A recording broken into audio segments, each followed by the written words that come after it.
Good morning, everybody. Good morning, Jim. Good morning, Dwight. Good morning, Gary. You've been busy this morning. I like it. Charles O, good to see you back in here. How's everyone doing today? Bobby T, nice to see you. Good to have you. Shogun sneaking in. I see you. Nice to see you in the room, Shogun. Hope you're doing well. Freddie, nice to have you back. Good morning, Sunshine. That's cute. Hey, BFI.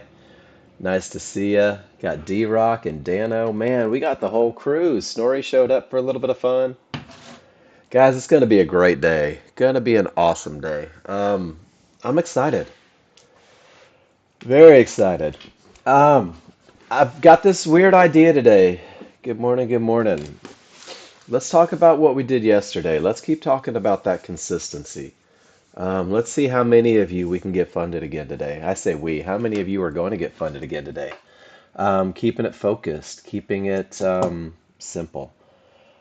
Systems and routines, guys, that's always been my thing. I'm a big fan of doing things the way they need to be done. And for me, one of my biggest routines is checking news each and every morning. Today is, ooh, it reset my filters. Look at that, guys. We have news from around the world. If that happens, I had to reset my browser. It was giving me some grief. I like to just keep it USA. I very much am a simplicity guy, and I don't need these little gray insignificant. So I'm going to get back 800 on the next two. Gary, just stay the path, brother. Stay the path. We're going to look at U.S. news, guys, and we have America and Thursday, October 5th. Um, we had some news at 8:30. Unemployment claims appear to be up. The trade balance appears to be up. I don't know what it means, or maybe it's down, but that looks like a good thing. Who knows? I don't know. But what I do know is that when I see this red box next to a news release, it might make the market go crazy. It might make it jump, spike, reverse. It simply might be too fast to trade. So, really, one of the first advantages I give myself each and every morning as I sip my coffee and open my charts is I check news and I make sure that I'm not trading into something a little crazy. And that's it. There's really not much more to it. I don't worry about what they say, how they say it, who they say it to, just that it is being said and the people that control the market may react. And then from there, I slide over to the education page, guys, and this is your one-stop shopping how-to. So, I haven't said this yet this week, so I'm going to say it right now. I didn't know that your triggers were broken, Gene, but I'm glad that it fixed your triggers. What was wrong with your triggers? Oh, the overlay? Oh, the markers? Okay. Oh, very cool. Nice. That makes sense. Markers. I was like, I knew we had a marker issue. Very cool. Actually, you know what? I'm gonna steal that picture and save it. I sure hope you don't mind. Um, because honestly, that's probably gonna come up again. So I'm gonna take that and I'm just gonna put it in my chart reading thing. And I'm gonna give myself a little cheat sheet here. Thanks for that, Gene.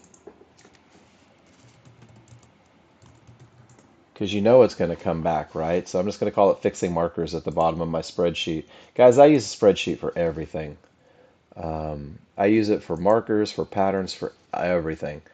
But from the education page, especially for my new users, I want you to see this.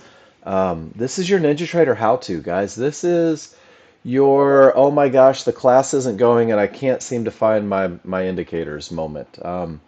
The user guide is NinjaTrader 8 best practices before you open every day, what you should do to get your computer ready for it.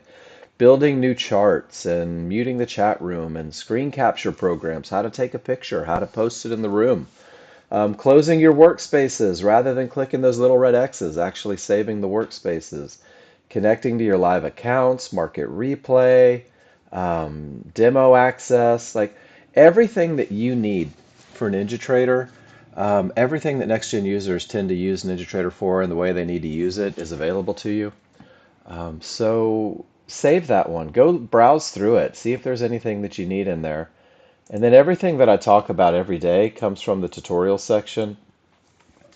And this tutorial section is really, it's your trading how-to. It is the absolute basics and then taking you into the advanced. It's the best of the best trade and then taking you into the next trades. But there is nothing, absolutely nothing that you need that I don't give you in this classroom. And we spend our first hour every day. We spend our first hour keeping it simple and focused, guys, and talking about a high probability trade. And this is defined as when every indicator on every chart agrees for the trade.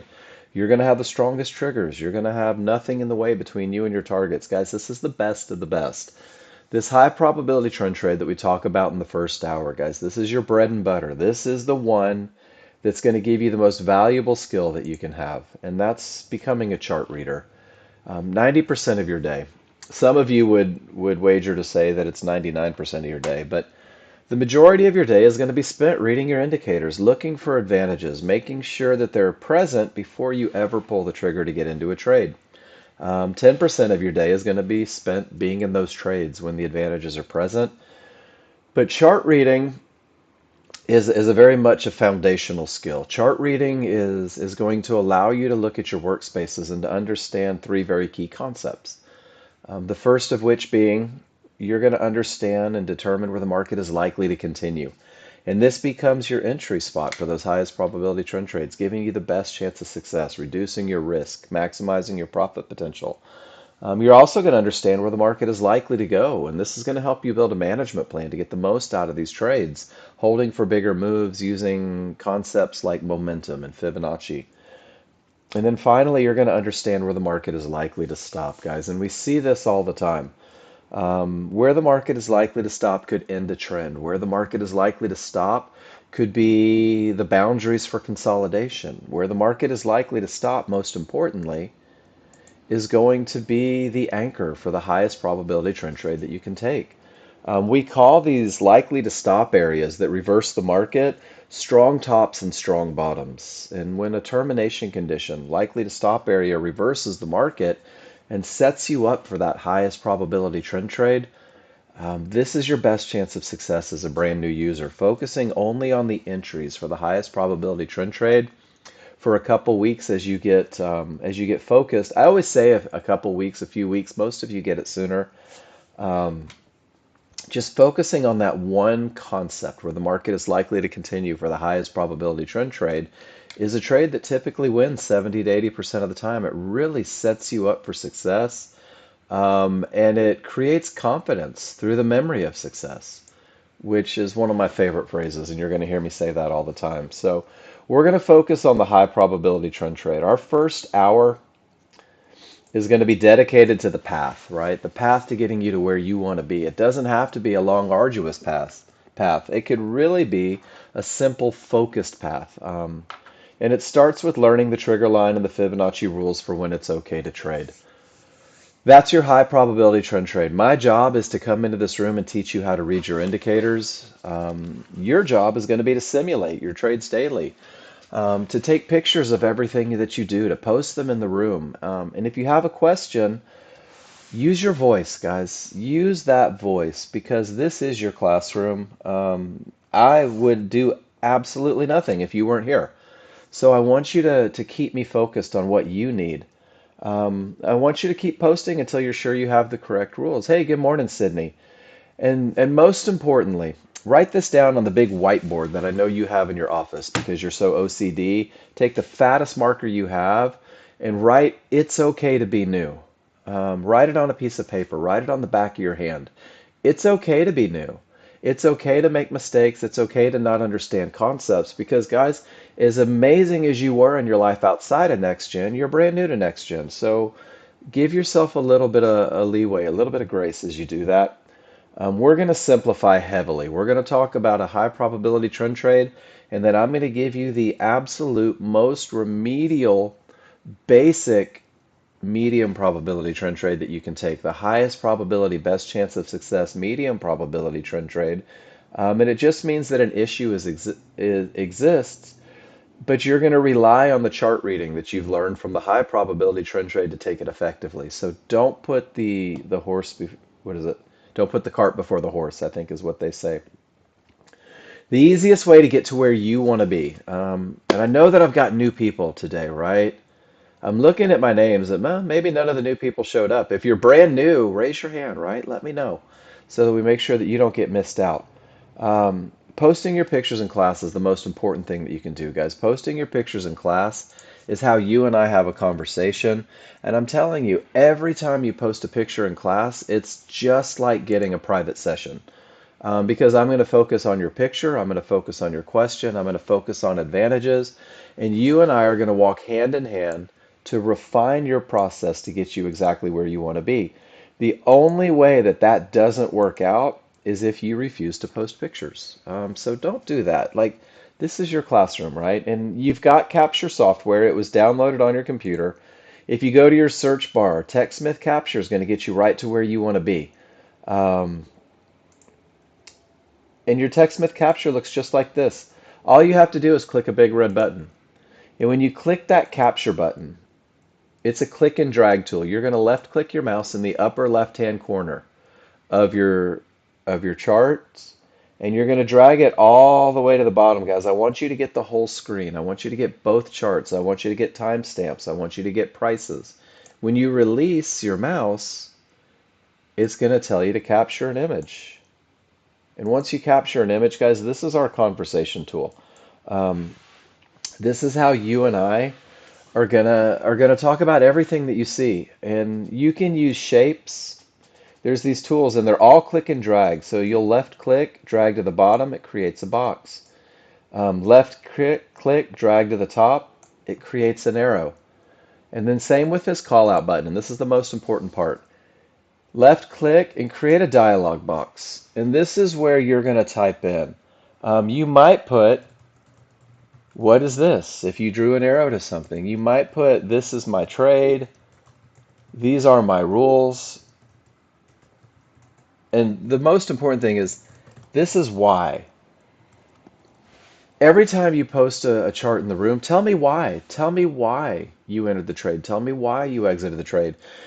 Because it keeps me from having to guess. It lets me know exactly what you're looking at. It lets me know exactly what you were thinking. And it's okay if the thinking was a little off, but if I know what it was, you and I can have a conversation and get you kind of nudged in the right direction. And that's kind of what the class does. That's very much what the class does. So the dialogue is key, guys. And then once you do that, all you have to do is click this copy button. It's going to put it onto your clipboard. Come over to the room and paste it in the room and just wait patiently. Our second hour is where I start going through these pictures. If you're in the pop-out version of the chat room, Control V is going to give you that ability to paste in the room. You won't be able to right click and paste. And then once you have all these, you can also upload it. And when you upload it, it's going to provide you a screencast link. Here it comes.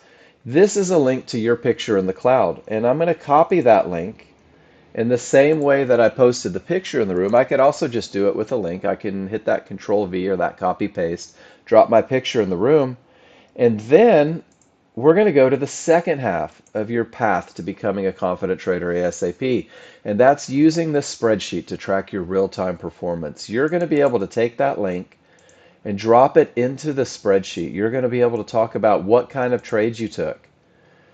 It's going to ask you and give you a drop-down menu. How are you feeling when you took that trade? Were your rules met? What was the result? And guys, the notes part is where you are going to put in the feedback that you got, maybe if it's different from your annotation, or maybe you just might put, never miss this one, right? Never miss this one. It's perfect. But you're creating a trade journal. You're creating this idea that every trade that you take needs to be recorded. And every time you record a trade, you drop it into the spreadsheet.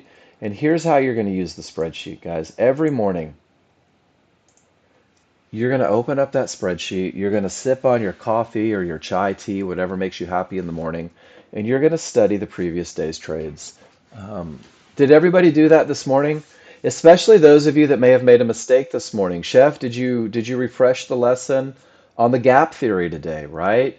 David, did you repeat that awesome chart read that you had and where you pinpointed the entry? And I don't know that you were here for my feedback on that one.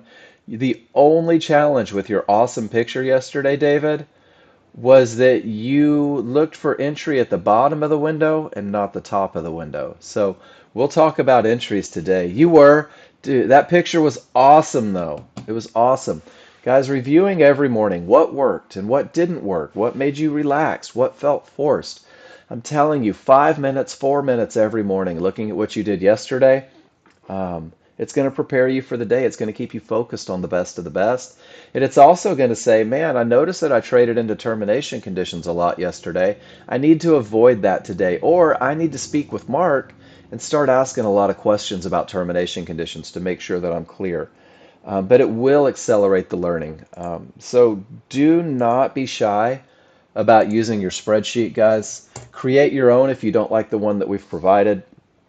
But that spreadsheet is an integral part of what we do. So if you want to be a confident trader ASAP, post in the class, use the spreadsheet, learn the rules for when it's okay to trade, simulate, simulate, simulate. Don't wait till you think you're a rock star to start pulling the trigger, guys. Make every mistake with that fake money because we can fix any mistake you make.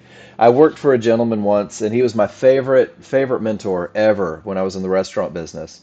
And he had this phrase when new managers came through, and I adopted it when I started training new managers. And it was basically, there's absolutely nothing that you can mess up that I can't unmess. But he didn't use the word mess because it was a restaurant industry. There's nothing you can break that I can't fix. There's nothing that you can knock out of sorts that I can't put back into sorts. So I want you to make all the mistakes, post them in the room, and let's talk about each and every one of them. And we're going to simplify. We're going to focus on this high probability trend trade, guys. We're going to focus on a trade that only has three rules. And each rule individually creates an advantage. In the advantage, this is your chart reading. Being able to identify these advantages, this is your chart reading. And it's three advantages pieced together that's going to create that high probability trend trade, that's going to give you the absolute best chance of success as a new user, that's going to put you in that trade that typically wins 70 to 80% of the time. Three rules, guys. It can't be this easy, Mark. Yes, it can. Three rules on only two charts. We're not going to start incorporating all these other charts, all these other time frames, all these other indicators. We're going to keep it simple and focused, and two charts is going to get you exactly where you need to be. Everything starts on the large chart. The large chart leads the way. If the large chart doesn't say jump, you never jump. You never ask how high. The large chart, one bar, the most current bar in the market on the large chart is going to dictate direction, momentum, and areas. Your first two advantages from your first two rules happen on the large chart. And when they're true, when they're met, when you've identified them, you will have the advantage of momentum, a market that's likely to continue in the direction of the trend. You'll also have the advantage of a clear path. There will be nothing between you and your target. And we're two-thirds of the way through the recipe for a high probability trend trade. Once we have that large chart telling us it's okay to look for an entry, then and only then will you turn your direction to that smaller, faster chart. And this is a refinement chart. This takes a very broad stroke of a brush provided by the large chart, and it whittles it down. That's like my favorite phrase. I love the word whittles. It whittles it down into 15-30 bars on the smaller, faster chart. Large chart says down, it's strong, there's nothing in the way. These 15 to 30 bars become your refinement process, guys. This is where we are literally going to pinpoint where the market is likely to continue. It's going to allow you to reduce your risk. It's going to allow you to maximize your profit potential. I'll put this in the room just to remind you of the correlation. And your rules for entry are rule number 3, the third part, giving you the advantage of entering the market where the market is most likely to continue. And we use this two-chart process because the large chart is a representation of the large crowd. It's the people that move the market, the people that create trends, the people that establish momentum, the people that react to these likely to stop areas. They say it's okay to look for a trade. We're going to let them do all of the hard work. And then once they have, there's going to be this small group of yahoos, the small crowd. They're like, I don't care about your trend. I have no concern for your momentum. I'm going to try and go short, or I'm going to try and go long. And what they do is they force a pullback. It's little retracement in price. Next gen users, you guys, everybody in this room is going to be able to enter the market right at the bottom of their little efforts. And this is going to be your entry for a high probability trend trade. So what we're going to do is we're going to break it down in this first hour. We're going to look at each rule. We're going to talk about them. We're going to make sure that you understand them. We're going to piece them together for a trade. If you take trades during the first hour, keep posting them in the room. The second half of Classroom is dedicated to going after your trades, looking at what you've done, taking these advantages, identifying them, and then lovingly nudging you in the right direction if you need a little nudge, guys. So let's get to the user guide, and it starts with your T3 trigger lines. Your T3 trigger lines are going to define the trend and they're going to establish momentum. So I'm going to show you the easiest lesson that you're going to get today. Identifying the trend, committing to always trading with the trend. If the background on your large chart is green, you're in an uptrend. You're only looking for rules to be met for high probability trend trades long. And if the background is red on your large chart, you're only looking for high probability trend trade short. It's in a downtrend. And this becomes the easiest lesson that you're ever going to get. This is the S&P, guys. What direction do you suppose the overall trend is? I'm asking my new users. Give me a U for up or a D for down. Let's see if we can figure this out on day one. Up. Absolutely, Charles. First week, already killing it. So let's go to crude oil. Also up, right? The most current bar has a green background. That market is moving up. But the NASDAQ, the most current bar, has that market moving down, guys. And that's how long it takes to identify a trend. About an eighth of a second. If the market is up, go up. If the market is down, go down. And then let's establish strong triggers because this is our first advantage. Strong triggers can only happen in an uptrend to the upside because when the small triggers break above the large triggers, that's what paints your background green. That's what gives you that uptrend. And then strong triggers means that these small triggers, the solid lines, have broken above the large triggers, the dashed lines.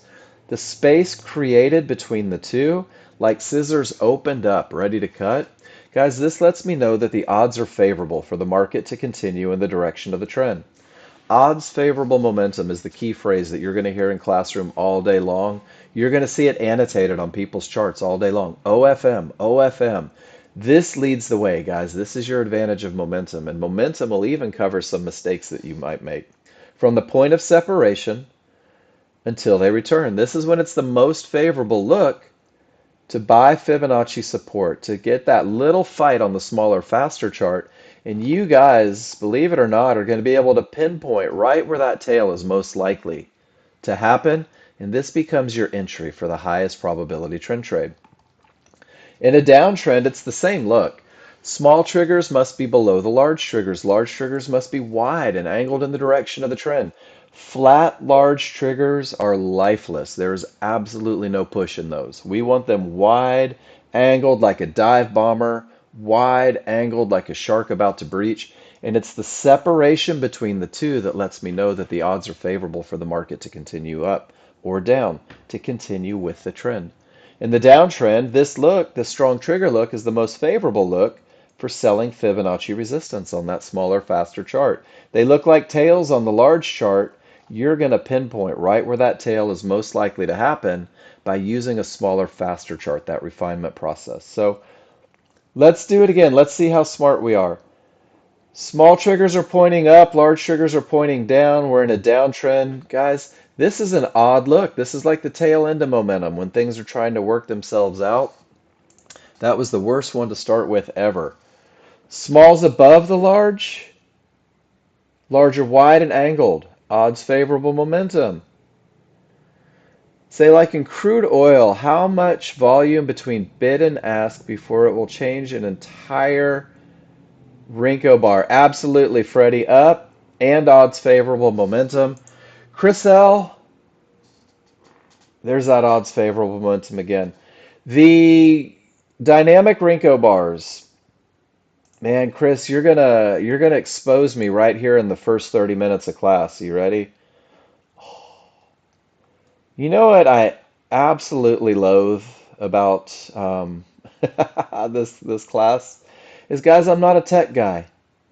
I have absolutely no idea. And I thought I had a dynamic Rinko bar thing, but I don't. So on a 13-2 chart, Chris, and somebody smarter than me may fix this. It's 13 ticks. So if you look at it from 9 to, or from 11 to 24, right? Just below that, 22. It's hard to see the actual math. From 22 to 9, 13 ticks, right? And then it'll create a reversal bar from 71, and it should be 26 ticks to 97. So the bar itself is 13 ticks. It has nothing to do with volume though, Chris. It has everything to do with price. That's it. Has nothing to do with volume. It doesn't give you any indication of volume on these charts, not even a little bit. It only represents price. How do you suppose volume would be helpful? I don't know what that means, Chris. Every time it fluctuates, and I'm not saying that ugly. I literally I don't know what that means. Every time somebody buys or sells, this moves, right? So now the sellers are pushing it down. And now it's going up. The buyers are pushing it back. I don't have any idea. Don't have any idea, Chris. That's a great question, though. I bet if you Googled it, you'd be able to find it. But Chris, can I go back to the idea of simplicity? How is that going to help you? What's that going to do for you in regards to a high probability trend trade? What's that going to do for you? And this is where I keep reminding people, keep it simple. If you don't need it, don't use it, right? Because Chris, did you just hear how flustered I got trying to figure out the damn bar ticks? If I'm thinking about that, I'm not looking for odds favorable momentum. And if I'm thinking about that, I'm not looking for termination conditions and I'm not looking for entries. Why not? Trade with the trend and trade with momentum, right? And I guess, and Chris, I'm glad that you asked that. I really am. Because it goes back to that concept of too many minds. The less you have to think about, the easier it becomes to make decisions. The less charts, the less indicators, the less colors, the less factors, right? So everything starts with a green background for an uptrend, and then that odds favorable momentum. In a red background, we want odds favorable momentum of the downside. Keep it easy, guys. Keep it focused. This is your advantage. And then when the small triggers return to the large triggers, you've lost that advantage.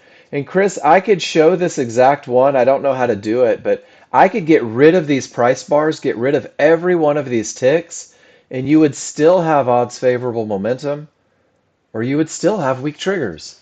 Because we're not focused on the price for this. We're only focused on the look. When I have these weak triggers, anything can happen up or down, guys. It becomes a crapshoot. It becomes a guess. It becomes a, oh, I hope this happens. You're going to see these weak triggers precede reversals quite a bit. Um, no, I like the curiosity. And Chris, you know that I'm going to have to Google it because I hate to not know answers. I hate to not know answers. So I've actually got a little note on a piece of paper that says how many ticks move a bar, the volume, and I don't know because it doesn't affect my trading one bit. But now I just want to know for outside knowledge. What I do know is that strong triggers, the market's likely to move in the direction of the trend. Weak triggers, it can do whatever it wants. I have no, who knows? I don't know if it's going to go up or down. But what I do know is that when strong triggers are present, the market tends to continue. And when they weaken to that anything can happen look, there's a reversal. And then it creates odds favorable. There's one of those tails, guys. There's one of those perfect entries. And that momentum carries it up until they're weak and there's a reversal. and there's momentum in one of those tails, and next gen users are getting paid. And this repeats itself all day long, but it doesn't happen 100% of the time. You don't get odds favorable momentum from start to finish. Otherwise, the market would never turn. And then sometimes we get to where the triggers don't agree. They kind of fight each other. The smalls are going up, but the large are going down. The trend is up, but the triggers are down. Like there's no agreement there, guys. This is when the people that control the market are fighting. The buyers and sellers that are in control are on the playground and they're fighting it out. It's the greasers and the socias for you guys that like the outsiders.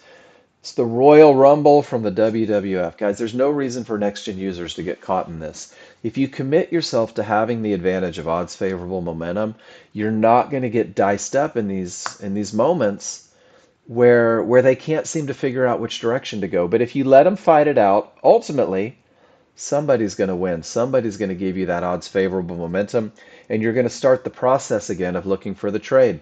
The hardest thing you will ever do, as it's a financial cage match. Ooh, I'm using that one. The hardest thing that you will ever do as a day trader is absolutely nothing, which is amazing, right? You can't get paid if you're doing absolutely nothing. And that's what the mentality is for a lot of people. If I'm not in the market, Mark, I can't get paid. But here's the other side of it. If you're not in a market that isn't giving you advantages, you also can't lose money.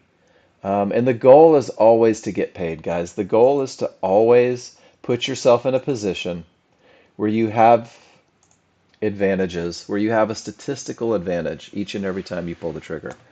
So the large chart says strong trigger lines, guys. Really easy, takes a moment to get there. But once we have strong triggers, we're going to stay on the large chart, and you have to make sure that you're not trading into areas that may reverse it, that may create a bounce.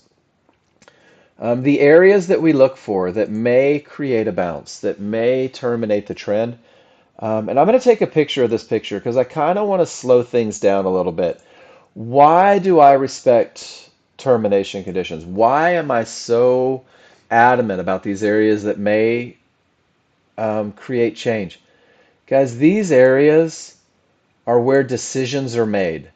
These are where the people that control the market make decisions about whether or not they're going to stay in their position. This is where, if the buyers are in control, there may be 10,000 contracts of sellers waiting to enter a trade right there at that key Fibonacci area. Decisions happen at these key areas. The easiest trades you will ever take happen in between these areas. The highest probability trend trades happen when you're leaving an area and before you get to the next area. So the areas that may reverse the market, that may create an untradeable bounce: divergence high lines, divergence low lines. These magenta and cyan lines that indicate a loss of momentum in the market. Red Fibonacci resistance, blue Fibonacci support, yellow one-to-ones. And then also, these mid bands may act as a termination condition, and I will give you the recipe for that. But I'm going to put these areas in the market. If you're brand new with me, this is just a great map for what you're looking at. Um, but we're going to say termination conditions must be false. There has to be room to the profit targets. I'm going to go to the user guide. I'm going to go to the tutorial section. I'm going to click on the tops and bottoms section, guys. This video under the tops and bottoms section is outstanding for new users. I would encourage all of you to watch it. Go spend a little time this afternoon. But to determine a termination condition, it's so redundant. The recipe never changes, ever. It's a two-part process, guys. The first thing that must happen is that the price bars must reach the area in question, meaning these dynamic Renko bars that are a representation of the price fluctuations in the market, they reach Fibonacci support. Because in order for the powers that be to make a decision, their price has to be reached. Price reaches support. All you have to do, next gen users, is ask yourself, where are the trigger lines? If they remain above support, support is behaving as a termination condition in the moment. We don't know whether it's going to break. We don't know whether it's going to reverse the market. And we don't know whether or not they're just going to dance there and fight it out for an hour. So if we reach an area The triggers remain above. No short trades, guys. The area is not broken, the path isn't clear. The same is true when you're looking at resistance. If price reaches resistance and all of the trigger lines remain below, resistance is likely to stop the market. Resistance becomes a termination condition. We don't know if it's going to break. We don't know if it's going to hold. We don't know if it's going to reverse the market, create a fight. But what we do know is that reactions happen at key areas. So if price reaches and no triggers break, the path isn't clear. Rule number 2 isn't met. So when do I get a clear path? Areas break all the time, guys. When price reaches this area of support in the higher point of this picture, none of the trigger lines are broken through. This is an area with the potential to hold, with the potential to create a bounce, and next-gen users are just going to sit on their hands for a minute and they're going to wait. What's the reaction going to be? Will it break? Will it hold? If both your small and your large triggers get to the other side of one of these key areas, the area is considered broken. The path is now clear. Support will begin to behave as resistance. No triggers, no trades. Both triggers, the path is clear. Guys, here's a picture of it. This is your cheat sheet reminding you price reaches the area. If none of the triggers have broken through the area, sit on your hands, wait for a reaction. But once the small and the large get to the other side of the area, well, now the path is clear. The area is broken. And there's the question on there. What if you insisted on a clear path? What would that do to your trading? How much better could your trading be with a clear path? So let's go back and let's see if we can find that simple recipe. I love this. Price reached Fibonacci support. Dynamic Renko bars came down. This looks just like the freaking picture. All the trigger lines remained above the area of support. This is an area likely to stop the market. Even with odds favorable momentum, next-gen users knew not to go short into the area. This is very much a safeguard. And from support, watch what happens. Price reaches resistance. The triggers remain below. Price reaches a second area of resistance. The triggers remain below. And whoops, let's see if it broke. I can't tell from the prices. As it goes up,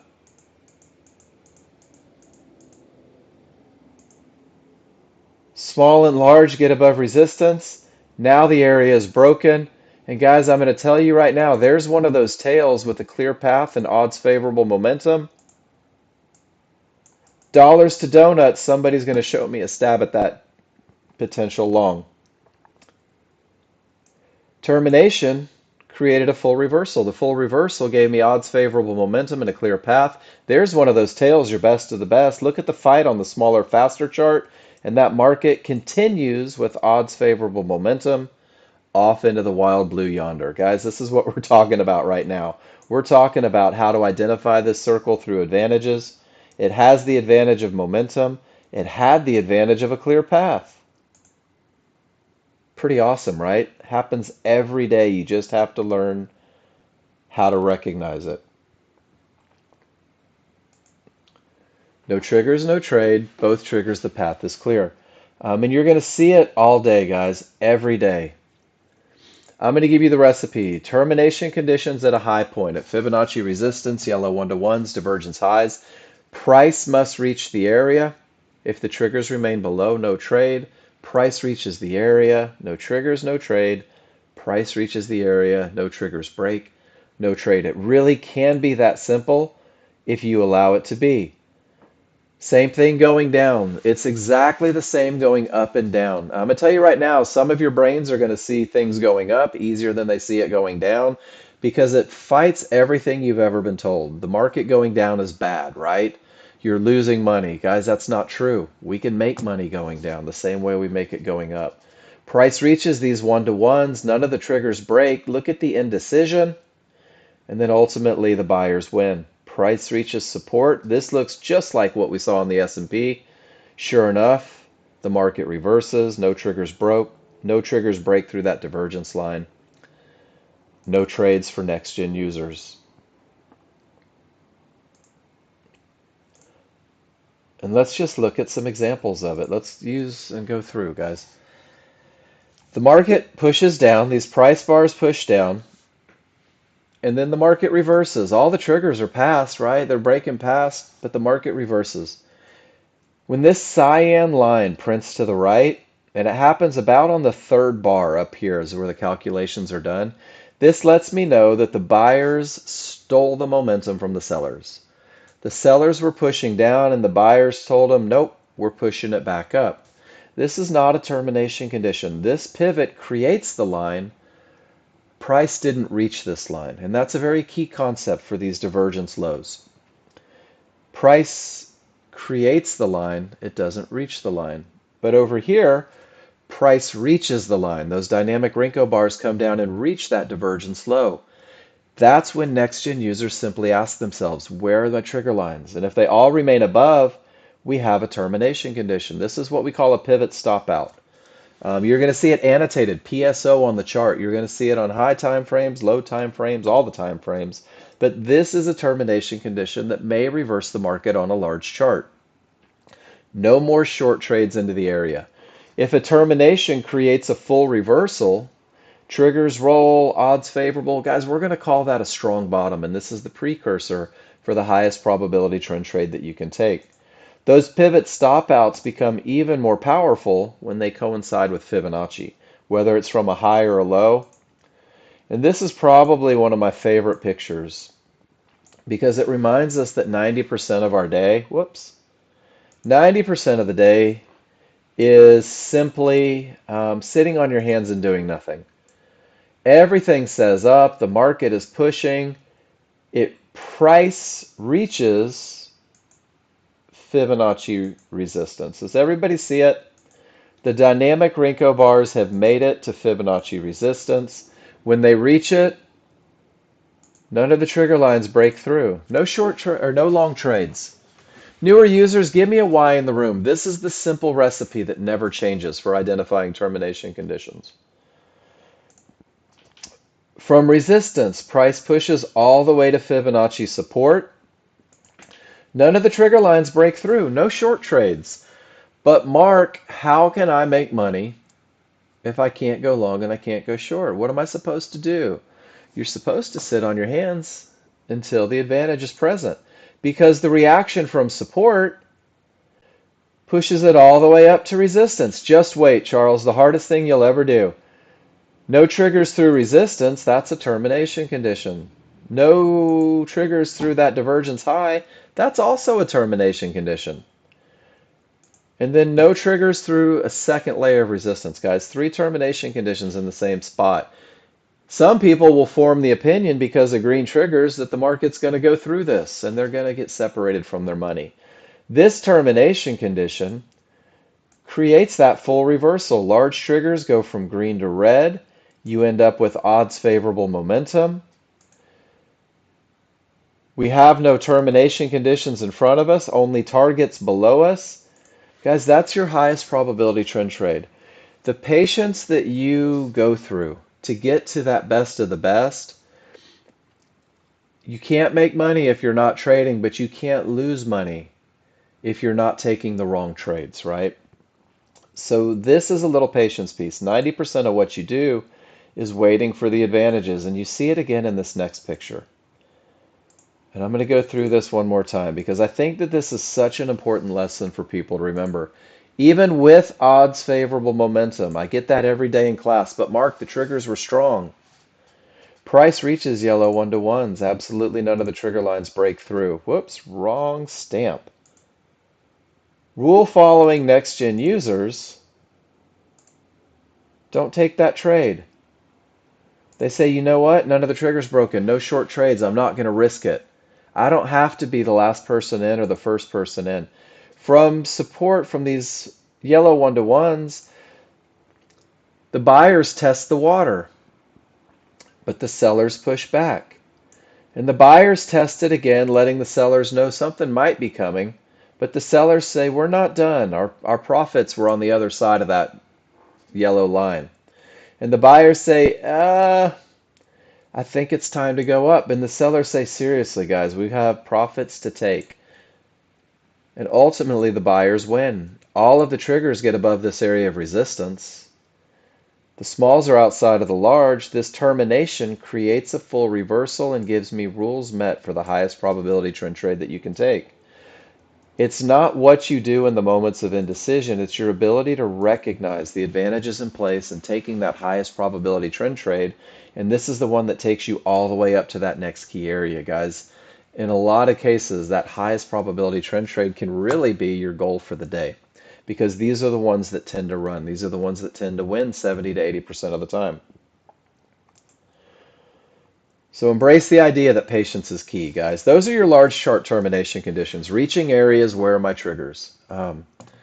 This next termination condition that I'm going to talk about is going to happen on a smaller, faster chart. And sometimes the market has a clear path. Sometimes the market hasn't reached that clear area, even with odds favorable momentum. This next termination condition is going to allow you to visually see change happening on a smaller, faster chart when this larger, slower, broad stroke of a brush isn't giving you the information. This is the only termination condition that I respect on a smaller chart. If I hit a line on a smaller chart, thank goodness it might push me back to my best of the best entry. But three divergences, three losses of momentum, three cyan lines from a low or three magenta lines from a high, three divergences may terminate the trend. And this is a very powerful termination condition. When the third divergence gives you that anything can happen look, those weakened triggers. So you can visually see three losses of momentum. You can visually see anything can happen triggers. It adds a little fuel to the fire. Becomes even on the small chart. Exactly, Charles. This is the only one on the small chart that I respect. And when that final divergence from a low is higher than the previous or lower than the previous from a high, it creates a head and shoulders. This can push the market back beyond the perfect entry. This can push the market and completely change it.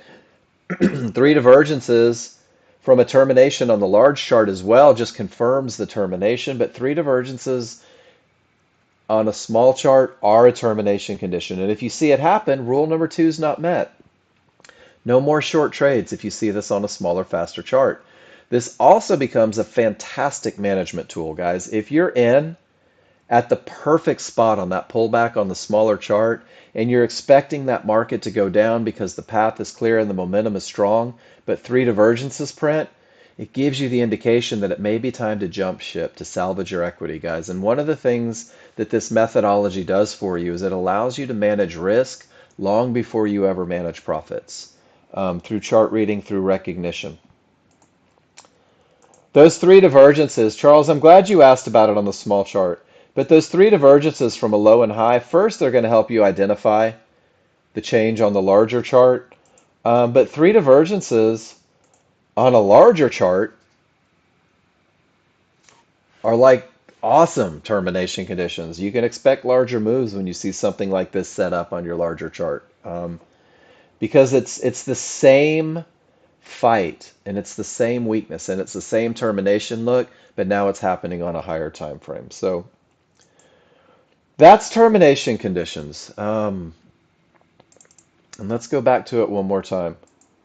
If price reaches an area, none of your trigger lines break that area, sit on your hands. Wait to see what happens. Wait for the reaction. If both your small and your large triggers clear the area, your path is clear, you're looking for the rules to be met for high probability trend trades until you reach your next termination condition. And guys, they're going to be all over your charts. Sometimes you have to exercise that patience. There's one more look that I want to show you guys, and these are areas with the potential to break. This is a large chart idea. If price reaches the area, remember we're going to wait for the reaction, see what the triggers do. If the small triggers break through the area, smash through the area, not eke their little heads above the area, but if they crank through that area with odds favorable momentum, this area has the potential to break. This area is an area that may get both sets of triggers through it, but because it's not broken yet, it's not a clear path, and rule number 2 isn't met. So 3 looks when you get to an area. Do absolutely nothing. The area has broken, and then you have that in between, that the area has the potential to break with all of that momentum. But because the large and small are not above its only potential and it's not broken, therefore there is no clear path, which means you can never have a high probability trend trade without a clear path, right? So this puts you into that first medium probability trade that you may take. And I'm going to give you a solid plan for taking them. When an area has the potential to break but hasn't broken, it's imperative that you don't sacrifice the other two advantages, that you don't sacrifice the advantage of momentum, that you don't sacrifice the advantage of an entry area that we're going to talk about with the entries. Because if you look at this picture, this one has the potential to break to the upside, and sure enough, it does. This one also had the potential to break to the downside, but it went the other way. So there's a couple key factors of embracing momentum in areas for entry that are going to give you the advantage going into these medium probability trades where the issue exists. So guys, that's termination conditions. That's your second advantage. It happens on the large chart. And when these are in place, the market must be moving. You guys are posting a lot. I love it. When these are in place, we're going to go to a smaller, faster chart. We are going to let the small crowd force a pullback, a small retracement in price counter to underlying trend.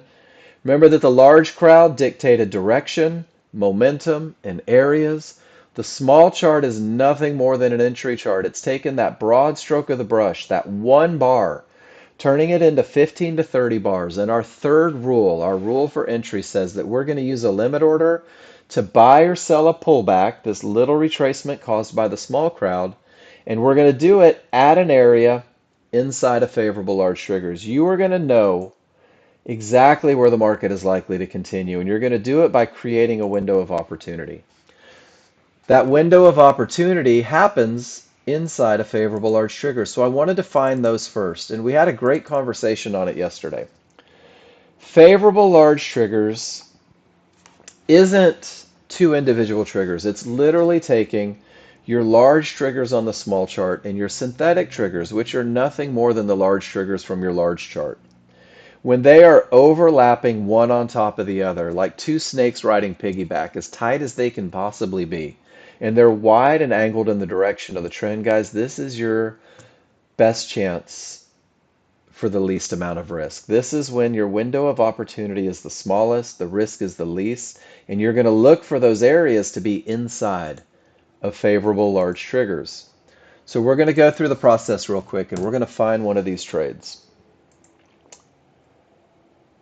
The large chart says up, the large chart has momentum, the large chart has a clear path. Your small chart should say up. It should also have odds favorable momentum. And this is where you've made the decision. I'm going to look for an entry. I'm going to enter the market because the advantages are present. And you are going to identify, whoops, I skipped ahead one picture. You're going to identify areas first. Trend trades happen from areas. They happen from fibs. They happen from mid bands. They happen from yellow one-to-ones. These are areas that are like a brick wall. You're throwing a tennis. Awesome, Freddie. It's making sense. Day 3? That's about right. That water hose is slowing down. That fire hose is slowing down. These areas, guys, these act like a brick wall, and you're throwing a tennis ball as hard as you can. Or if you're from Europe, maybe a cricket ball, right? Maybe you're kicking a soccer ball, whatever your sport is. These areas create a bounce. They create a point for the market to ricochet, to continue in the direction of the trend. The advantage comes from when they're buried inside of those favorable large triggers, because these moving averages, price corrects itself. So when you have fibs, mid bands, or yellow one-to-ones, you know where your trade is likely to come from. But we need that pullback. We need the small crowd to fight everything. And they're going to do that with a reversal bar. That's going to signal the beginning of the pullback. And at the time of the pullback, you're going to look for your favorable large triggers because your areas have to be inside of favorable large triggers. And you're going to identify the areas that are falling within those favorable large triggers that are coming up like a shark about to breach. Your window of opportunity, the point where the market is most likely to continue, extends from the highest point of support to the lowest point of support inside of favorable large triggers. In this case, my large triggers, favorable, crank into the upside. My highest point of support is a mid band. It's closest to price. My lowest point of support are these yellow one-to-ones, furthest from price, inside of favorable large triggers. This little teal box is where the market is most likely to continue. That's your chart reading. These are where trades happen. Because of the momentum and the clear path on the large chart, your limit order goes at the top of the window. We're not going to trip over pennies with all that momentum, and this becomes your entry for the highest probability trend trade.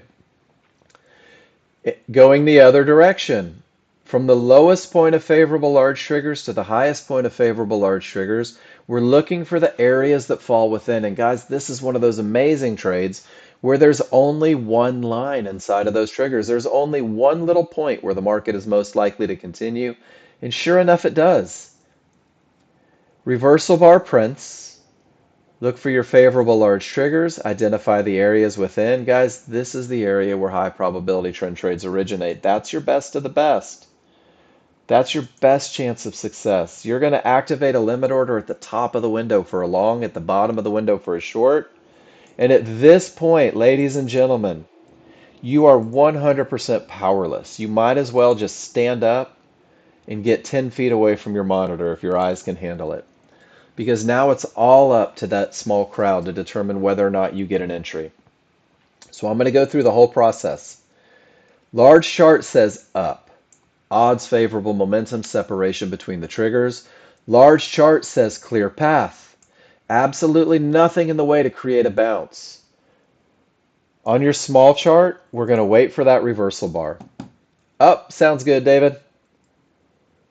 At the time of the reversal bar, Nexgen users look for the highest point of the large triggers to the lowest point. Favorable large triggers, overlapping, coming up like a shark about to breach. This isn't your window of opportunity. This is just where we're looking for the window of opportunity. Your window will extend from the closest point of support to the furthest, the highest point of support to the lowest point of support inside of favorable large triggers. And your limit order will be placed right at the top of that window, right at the point where the market is most likely to continue. Guys, do me a favor. Please give me a Y if you're with me on the entry, because this entry is your first 20 days with Nexgen. This entry, getting in at the correct spot, is going to reduce risk. It's going to maximize your profit potential. It's going to give you that third advantage of entering where the market is most likely to continue. Let's talk about some of the realities of trading that nobody wants to talk about. You ready? If we enter at the top of the window, that range where the market is likely to continue, guys, every time you do it, it may go to the bottom of the window. And some of you are going to try to enter at the bottom. Well, I don't want to be in a position where the market is against me. I don't want to be in a position where I have to watch those red numbers print, right? Guys, if you do that, remember your large chart is screaming to the upside. Your large chart has absolutely nothing to bump its head on. You're relying on a couple people to push that thing down. Guys, getting in at the top is going to keep you from missing a lot of trades. I activate my limit orders 2 or 3 ticks above my highest point of support.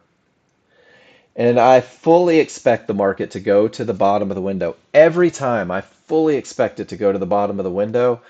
And if I have that expectation, it doesn't faze me when I watch that go against me a couple ticks or a point.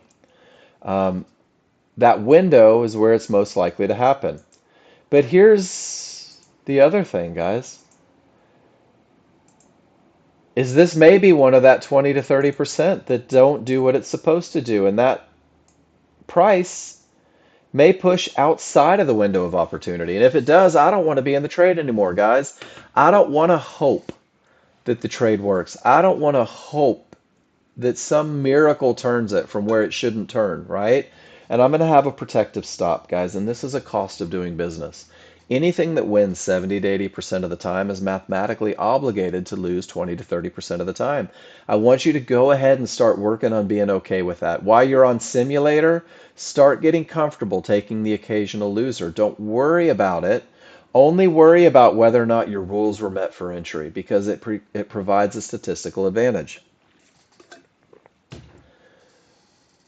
This is going to happen 20 to 30% of the time. You don't get to pick which 20 to 30%. But what you will do, if you study this trade, if you focus on simplicity, if you keep this your main focus for the first 20 days that you're with me, You're going to find that when this entry happens, this is typically your result. Profit target reached. You had your stop down here where the market shouldn't go, but you know what? It went from the window, right? It reversed, it headed that direction. So now you're going to reduce your risk below that reversal bar. You're going to manage your risk even further.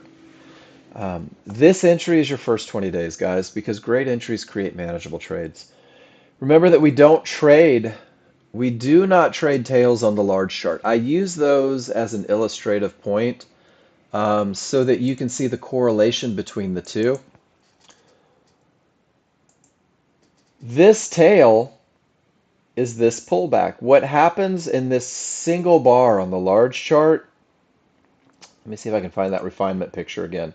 This single bar on the large chart is all of these bars on the small chart. From the bottom of the bar, that signals the beginning of the retracement. That top of the bar should be right at resistance inside of favorable large triggers. That's where we enter the market, guys. That's where the advantage is held. That's where the risk is its absolute least. So we don't trade tails. We trade pullbacks on smaller, faster charts. But when the market does what it's supposed to do, it looks like a tail. And guys, when the market doesn't do what it's supposed to do, it looks like a reversal bar. You don't know which it's going to be, but you know that your advantage lies right here. So don't chase tails. Look for pullbacks inside of favorable large triggers on smaller, faster charts. And you can use that as a study tool as well. If you go back historically and you identify odds favorable momentum and you identify a clear path, after the fact, if you circle that tail, let's see where it pulled back to. Oh my goodness, it pulled right back to resistance inside of those large triggers. And all that momentum, it finished the move to Fibonacci support. Isn't that awesome? There it is again. And there it is again. And if we scroll back, the market's making us wait, right? Holy smokes, it's making us wait. But it sure has been busy. There's the beginning, that acceleration, that very first point where odds favorable momentum may be happening. Let's see what that circle looks like at 753-ish. Just for grins. Was it an opportunity for Nexgen traders? Might have been close. That one may not have made it. But it sure was close. Not every trade is your trade. Not all the money is your money. And sometimes you'll say to yourself, I don't have the best momentum, because your chart reading is going to change your plan. But what I do have is a clear path. And what I do have is a perfect entry. Maybe I'll sacrifice momentum today. Maybe I'll embrace an entry and a clear path, and I'll take a medium probability trade, and I'll begin to capitalize on the market as well. And guys, that's going to be up to you. You're going to have to build a plan that suits your needs. But I'm telling you right now, crude oil's given all sorts of opportunities. And what does it mean if price reaches support and rockets all the way to resistance and you never get a pullback? Ladies and gentlemen, that's not your money. That is not your money because your rules weren't met. I want you to keep it focused for the first 20 days. Rules drive everything, and either your rules are met or they're not. So your only two options are either take the trade because they're met or they're not. I'm going to give you some tools to make that easier. Well, Mark, I'm still working on my rules. Well, then let me give you this. A high probability trend trade checklist, guys. A focus that tells you exactly what it takes to get into the market. Is the market coming from a good top or bottom? Is it coming from a termination condition that creates a full reversal? If it is, that's awesome. It increases the chances. Exactly, Freddie, there wasn't a pullback. Those sons of guns just didn't give it to us, right? 90% of what you're doing is waiting for advantages. You did. You caught that. You did get in on it? Where did you get in? Show me the picture right on your chart. Tell me what made you do what you did. That's the key to doing it. That's the key to doing it because it may have been brilliant. Guys, I always celebrate the wonderful things about your trades, but I'm obligated because it's a teaching class to point out any challenges that may have been present. Guys, this checklist is designed to get you in at the best spot with odds favorable momentum, with no termination conditions, and with areas inside of favorable large triggers. I've never had anybody in the history of this checklist that followed it exclusively do worse than 70% winners, ever. For the record, you posted your last pick before I talked about that area. Was that your waiting example? Where Gene said, price reach resistance, you were trying to get filled all the way up and it just didn't give it to you and you didn't chase it. Gene, that's hard to do, isn't it? But can I tell you, man? Outstanding. Outstanding. What did it cost you to not be in that trade? What was the purchase price for not hoping, wishing, guessing? Hair? Yeah, my desk is full of hair. Apparently, when it starts to go quick. Stupid testosterone replacement therapy. Um, Guys, this will get you in at the right spot. The right spot creates manageable trades. For those of you that are very visual, that want to do a little bit of study before each and every day, here's the exact same checklist reminding you what a termination that creates a full reversal looks like. Here's one showing you exactly what odds favorable momentum looks like, and then more importantly, what it looks like when it goes away. Here's the recipe for a termination condition. Here's the recipe for a clear path.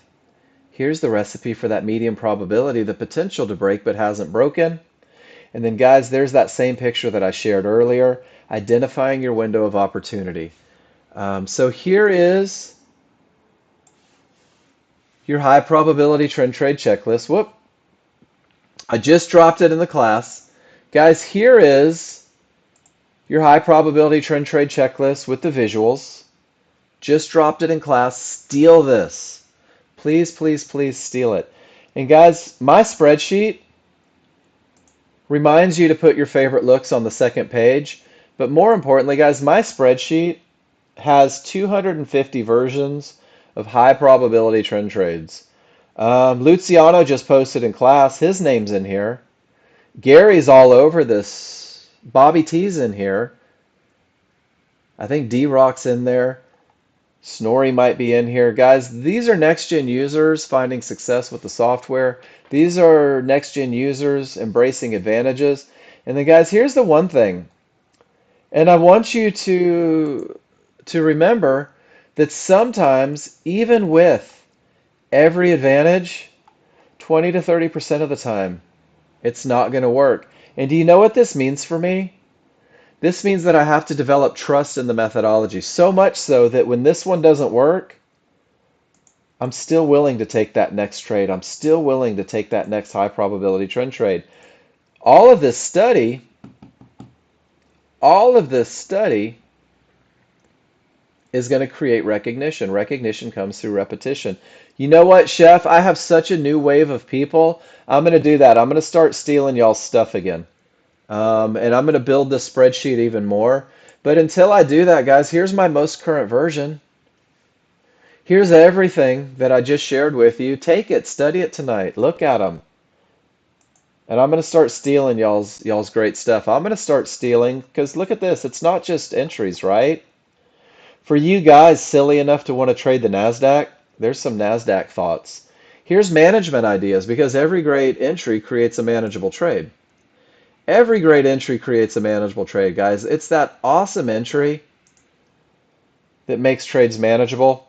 Here's chart reading things. When you begin to recognize patterns over and over, you're going to be able to use this to give you even more advantages. And then here's the Mark Novak section. You know what? It says termination conditions.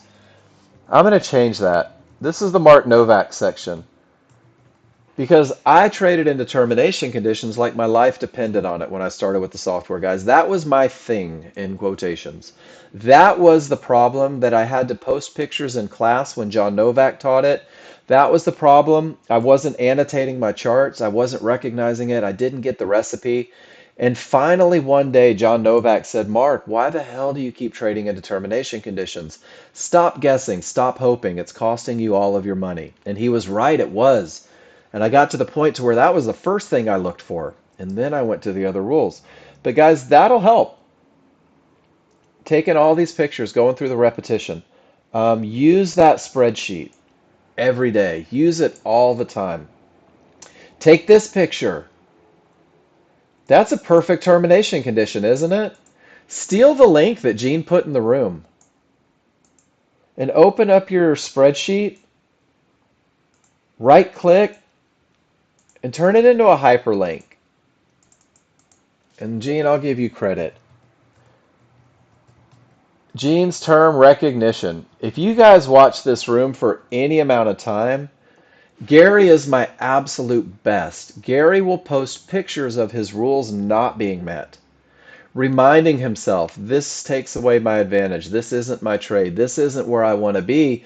And he'll literally, instead of taking a trade, he'll take a picture and he'll annotate a chart, and then he'll share it in the room for you guys to see that 90% is chart reading and 10% is trading. And then guys, this is the greatest gift that I can give you, because traders that trade without a plan are doomed to fail. Without a doubt. Traders that trade without a plan are doomed to fail. I've seen it a million times. So I'm going to give you a plan. I'm going to give you a plan that's tailored to the new user, guys. And this is just a stepping stone on your learning journey. Some of you are like, well, Mark, I need more trades. Whatever, you don't. This is a stepping stone. If you want more trades, get more trades. That's cool. But I'm going to keep you focused and give you the best chance of success with the high probability trend trade and the medium probability trend trade, that 50-50, that area of potential to break. Amen, Eisenhans. Amen. And then, guys, through simulation, study, class feedback, and continuous practice, you're going to create a plan that's tailored to your needs. And you're going to see people in this room post trades that aren't high probability trend trade. You're going to see people in this room post trades, and you rules followers, it's going to piss off. That's not right. That wasn't a clear path. That wasn't odds favorable momentum. Guys, don't worry about what everyone else is doing. They crafted a plan tailored to their personal goals based on their experience reading the indicators. Everybody's in a different spot and everybody sees things differently. Guys, I love a brunette. True story. Not really into blondes. No offense, blondes. You don't do it for me. It doesn't mean that blondes aren't pretty. It just means that if I'm given my choice, I'm grabbing hold of a brunette. Don't tell my wife. So your own personal, this is trading's personal, guys. Formulate a plan that fits your needs. This plan is designed to give you optimize your chances of success with the high probability trend trade and that first medium probability trade. Simple plan for consistency, guys, in bold letters and underline. Never fight the large chart direction or the triggers. This will eliminate 50 to 60% of the new user problems. If you never fight triggers, who was my gap theory guy yesterday that fought everything on God's green earth and got run over like an armadillo in a highway? I don't remember who it was. Doesn't matter who it was. But we learned a great lesson about fighting triggers and direction that day. And everybody in the class got it because they had the courage to post the picture. You're going to define your entry first, guys. You're going to define your highest probability trend trade. And even more importantly, you're going to scroll back and circle tails, and you're going to identify your absolute best of the best look, and you're going to start a database of what it takes to get you in the market. Okay? Over and over, over and over. Taking those pictures, creating it, committing it to memory, recognition through repetition. Your first 20 days is entries, guys. If you can't get in at the right spot, it's going to be harder to manage a trade. If you don't get in at the right spot, your risk is going to grow exponentially. Your profit potential is going to decrease. Do me a favor, pretty please. I'm on my knees here. Focus on your entries and post a million pictures of you trying to take great entries. We'll talk about each and every one of them. And then every trade has to be managed, right? We have to do something with that great entry. So your management plan as a brand new user should be just as methodical and pragmatic as your entry, right? Because we're learning to be chart readers. I'm not there yet. I'm brand new. I'm allowing myself to be new. This shit is moving fast. Pardon my French. So the less variables I take out of it, the easier it becomes to make good decisions. Management's the exact same way, guys. And management revolves entirely around great entries. Getting in at the best spot, at the area of resistance inside of favorable large triggers here. I'm in the market where it's likely to continue, and my stop is outside the window of opportunity where the market shouldn't go. There's nothing for me to do at this point, guys. This is either going to hit my stop, and I'm going to take a small manageable loss, and it's part of a positive equity curve, or the market's going to bless me with a reversal bar in the direction of the trade. And if it does, I'm going to reduce my risk even further. I'm going to put my new stop a couple ticks above this reversal bar. This is in the spreadsheet, by the way, guys. All of these pictures. And at this point, there's nothing to do. I'm either going to get stopped out of this trade, small manageable losses, or it's going to hit my first target. And guys, I'm telling you right now, it is freaking exciting as a new user to get your first target hit. The serotonin is there, the dopamine hits, the adrenaline's rushing, your palms actually dry up. Your stomach stops turning. You hear Ninja traders say, Freddie, profit target reached. Way to go. High five. Children will sing songs about you.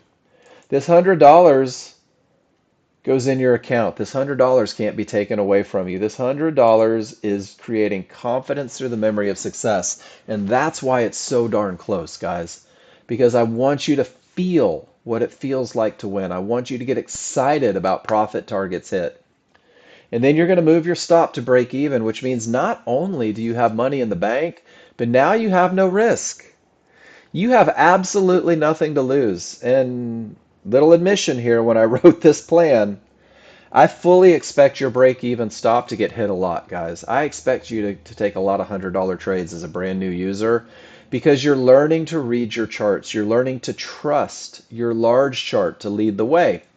This break even makes it easier for you to sit on your hands and do nothing to see if that second target gets hit. And you're like, oh, that's easy. I can do that. All of you are going to move your damn stop 2 ticks behind price, get stopped out and wonder what happened. This takes the emotion out of it. But the cool thing is if it hits that second target, guys, on 2 contracts, that's a $300 trade. And a lot of you are going, well, Mark, $300 really isn't significant. This is one trade with all the advantages. And if you do it once a day, it's a $1,500 week or a $6,000 month. And oh my gosh, math skills, $72,000 year. That doesn't suck, guys. And what happens when that 2 lot becomes a 4 lot because you're so damn good at it? Now you're at 144. And what happens when that 4 lot becomes an 8 lot? Now you're cranking out over $250,000 a year from the same high probability trend trade, from the same methodical, mechanical management plan, from the same perfect entries and the same conservative exits, guys. You don't have to take more trades. All you have to do is take the best trades. And from the best trades, manage them. We're all in this business to get paid, guys. Home runs rarely pay the bills.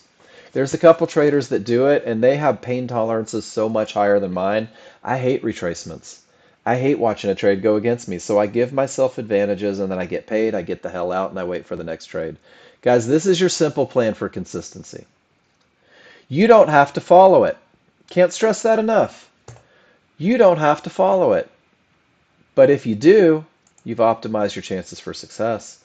And then at the bottom, it talks about taking that medium probability trade, that area likely to break trade, or that has the potential to break trade. And it revolves around advantages again, the same way as the high probability, momentum, no terminations, right? And then it says, don't let there be a slowdown. No divergences on the small chart as you're learning to take these medium probability trades. Make sure that it's coming from a termination that's created a full reversal. These two right here give you a huge advantage. Same entry area and divergence, no trade, right? You're reminding yourself that if you give away momentum and a clear path, we're your advantage. And then it teaches how to manage it, guys. So I put that in the room. I would encourage you to embrace it until you feel like you're a solid chart reader. And then when you are, here's one that's fill in the blank. Create your own plan tailored to your needs, guys. I don't judge you on your plans. I judge you on your ability to follow rules. I hold you accountable to the rules that you write on your chart. So I need you to write rules on your chart when you post in. As we get towards the second hour here, I'm going to remind you guys, man, there's all sorts of stuff open on my computer. I'm going to remind you guys that I need to see both charts. I want to see your rules written on the large chart. I want you to point arrows to your rules being written on the large chart. If you didn't follow high probability trend trade rules, that's okay. I want to know what made you do it. Tell me why. I had a college professor in an English lit class, and every time you wrote something on the paper that wasn't needed, in big purple ink, he would write, "So what?" And it's called purple prose in writing. And what it is it's putting stuff there that doesn't belong, that isn't needed. So I want you to tell me exactly what you did. I want you to tell me why. I want you to tell me why it was needed. And if it wasn't, maybe it's not worth putting your efforts and your attention on. I want you to show me timestamps and I want you to show me prices so that we can line things up. And I also want to see your entries, guys. And this is the most important thing. I want to see where you got into the market. I want to see where you got out of the market. Um, I want to see either it circled, but more importantly, and even better, I want to see your timestamps. I want to see your execution markers. I want to see those little arrows. I want to see the prices because I want to know whether you're getting in early or getting in late, right? So that we can refine that process. I want to know whether or not. Snorri, have an awesome afternoon. John gave me full access to post these now, so they're going to get posted right when class is done every day. Have a great afternoon, man. We'll see you tomorrow. But showing me where you get in and get out, guys, allows me to make sure that you're taking those great entries. It gives me the opportunity to help you refine that process, getting you exactly where you want to be. So follow the recipe on annotation. Don't make me guess. I can read charts, guys. I want to make sure that you can read charts. That's so important. And then let's get to the second hour, or the second half of class, guys. This was it on the first half. Are there any questions about the high probability trend trade? Are there any questions or concerns about the simple trading plan? Guys, I'm going to tell you right now, and I say it without hesitation, what I teach here every day works. What I teach here is without a doubt the best of the best. It is the most advanced hammer that you can ever buy in the hardware store. But until you learn a little carpentry, until you learn how to swing that hammer, you're in a learning phase. So learn, take time, take advantage and be selfish with the ability to post pictures and questions and ask me anything that you need to know. So I'll be back in 5 minutes. When I get back, I'm going to start looking at all the charts that you guys have posted. And we're going to relay them all back to advantages. Awesome. Charles O, have an amazing afternoon. Thank you for being here today. And then, guys, if you're posting in the first hour and you've got to be at work, let me know. I will put you to the front of the line. I want to make sure that nobody gets missed. I don't ever want you to say, well, this class is great, but I have to go to work, so I miss out on all the feedback. I want to make sure you get that feedback. And if we do miss you for some reason, you're like, I really had a question, guys, my email works. Send me a picture. But do not send me all your pictures privately if you're not willing to participate in class. That's not fair. I will be back in 5 minutes, guys. Post your pictures, ask your questions.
into chart reviews. Let's first look at what the market's doing, right? Crude oil, three divergences, pushes a little lower. There's that moment of indecision, and it heads right to a termination condition. Crazy when that happens. Guys, I don't think my headphones are hooked up. Hold on just one second. Yep, I can hear it in my ear. Better? Thank you, Chef. Does that sound better, guys? Can you hear me? I hope.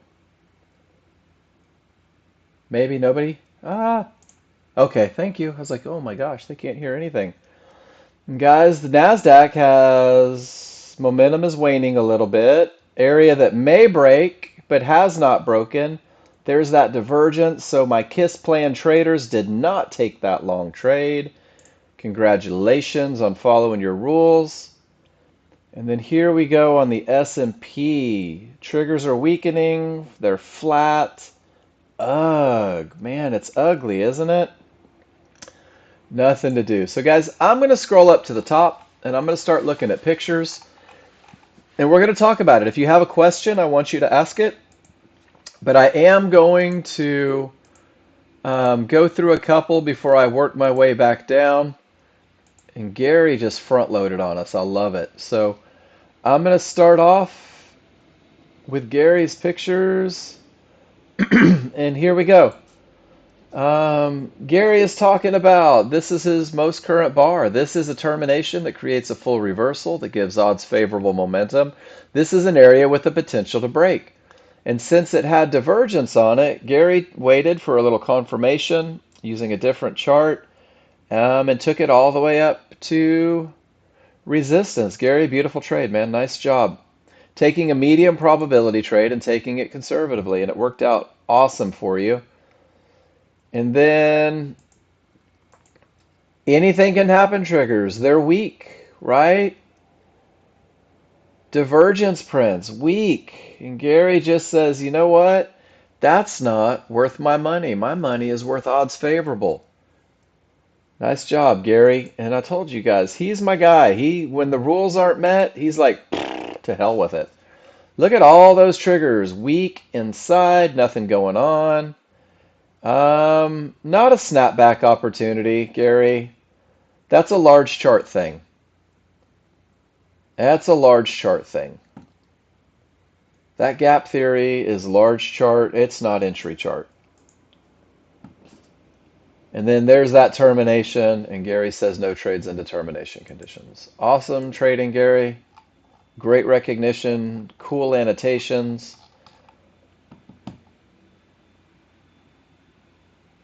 And then, Chef, are you back? Am I good? And then one more. Awesome. Termination creates a full reversal. Full reversal gives odds favorable. Odds favorable pulls right back to resistance. You got confirmation and decided not to take it. That's okay. That's a good look. It just didn't make it to those favorable large triggers. And it's okay to say that's not my money. If it doesn't hit your rules-based entry, it doesn't have to be your money, guys. D-Rock, everything says down and the path is clear. And oh my gosh, you took a pullback to an area inside of favorable large triggers and you got paid. Let's see, you forgot to move your target to the next before it executed. That's a great problem to have, D-Rock, isn't it? When it moves so fast, you can't do it. What do you guys think? Three divergences in the same location. That's a termination condition. There's a full reversal. There's odds favorable momentum. There's the perfect entry. And there's that money being made. Rodeo trade indeed. And it's a 50-50. This area had the potential to break, but it wasn't broken yet. But because of that termination at the top, it increases the likelihood. So let's copy that link and let's go to my spreadsheet. Let's start building. So D-Rock, that was a 50-50 trade. and you took it beautifully. So I'm going to right click and I'm going to create a hyperlink and I'm going to post it in the room or post it in there.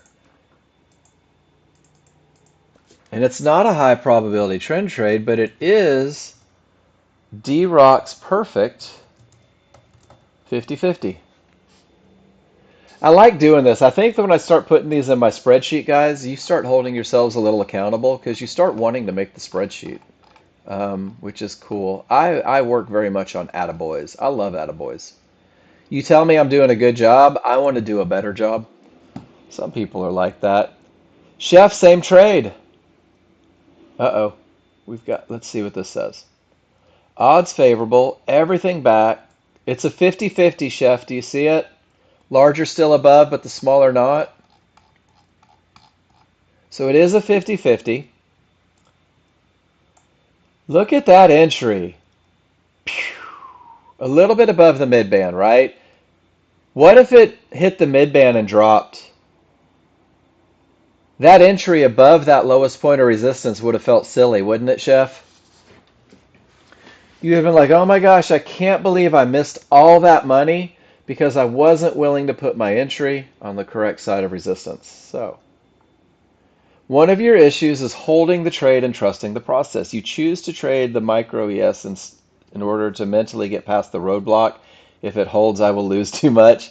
This helped you move your stops, not pictured, and trust the process. This trade pulled back a couple times, but you trusted the large chart.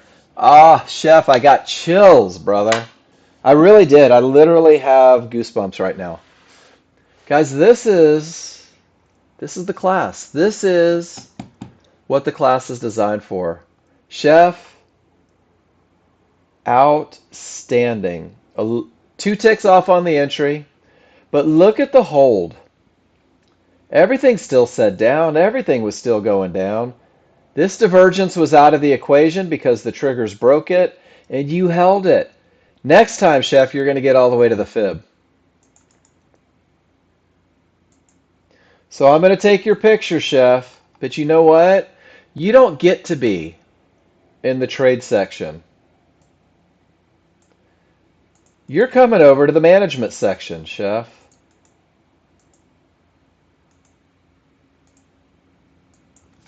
And I'm going to call this one Chef Trust the Large Chart. Because isn't that the key? Trusting the large chart to get you to that next area? And it takes some time because it sucks to watch those fluctuations. But these fluctuations get easier when you trust the large chart. Beautiful trading, Chef. Nice job. Guys, just when you think you've got it all figured out, you're going to learn something new. It happens every day. Happens every day. All right, Gene. Oh, that was the fixing the triggers picture. All right, David, let's see what you did, my friend.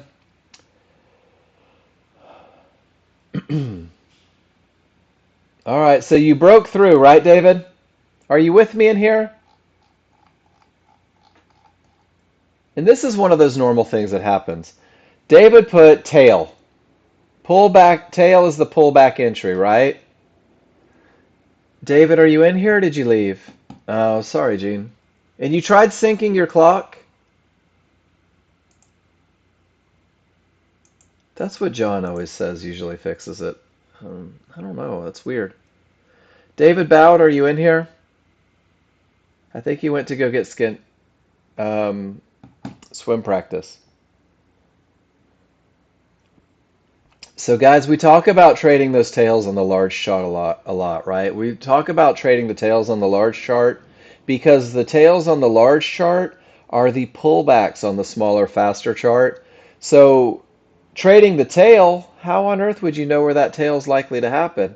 We trade pullbacks to areas inside of favorable large triggers, and that seems to be exactly what it's doing. Just a little bit early on it. A little misunderstanding of the lesson. We do not trade tails, guys. We trade pullbacks to areas inside of favorable large triggers. Awesome look, clear path, not odds favorable momentum, but you did have areas inside of favorable large triggers. It was just a matter of waiting for it to get to it. When David comes back, we'll see if we can talk to him about it. I think he was dropping off kids at swim practice. All right, we're going to have the Gene show real quick. I love that you post 3 in a row. I'm just going to click on all 3. You are very tempted to break the rules and go long at the HVA. Um, Gene, are you incorporating the HVA trade into your plan?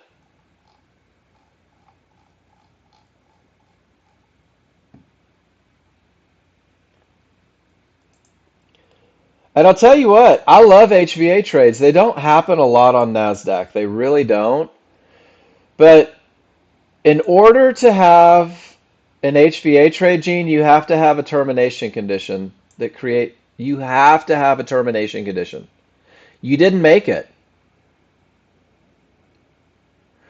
So rule number 1 for an HVA trade would have never been met, which means that this doesn't matter at all. And it's kind of cool, guys. And there's that thing. Large chart leads the way.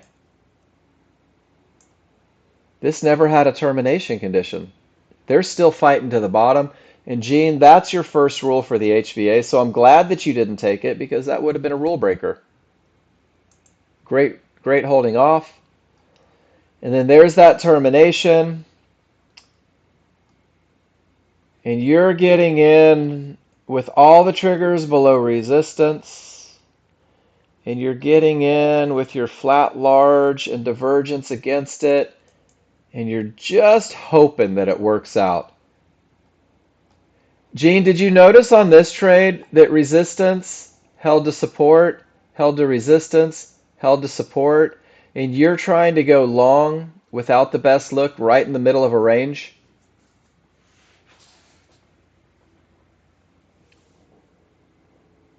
It worked, but you should have waited. This is the stuff, Gene, yeah, momentum is great, isn't it? I love momentum, but look at all the triggers below this area. Look at all the triggers below this area where you get in. You are literally cranking through termination central, and you're showing a loss of momentum, and your triggers are split. Um, that's a tough one, man. You're on the wrong side of the smalls. Stab back to the small triggers. Okay. So write your rules on there. Because to me, this looks like a great way to be separated from your money. And if you don't have any rules, all I have to say is you're trading indetermination conditions without momentum, right? You said you were looking at the momentum, but the smalls are below the large. So in order to have a momentum trade, don't I have to have momentum first? I don't have it on this chart. I don't have it on this chart. And I'm not knocking your trades. I'm just saying there's a lot going on there that could have pushed that market down. Now over here, where you get odds favorable momentum, where you start to clear the path, then it starts to become easy. That's your stab back to the small triggers. It doesn't happen here in determinations. It happens on your small chart when the momentum adjusts. And then that's your term, man. That's the same one that's heard fit. This one I can get on board with because you waited for everything to roll. You got on the correct side of the smalls. You had odds favorable momentum here. Doesn't this feel better? Isn't this easier than hoping that all of this stuff breaks? And there it is right there. See where the smalls roll and it stabs back right at support, Gene? That's that patience piece. That if this is going to work and push all that nonsense down, this says you have a better chance of going up.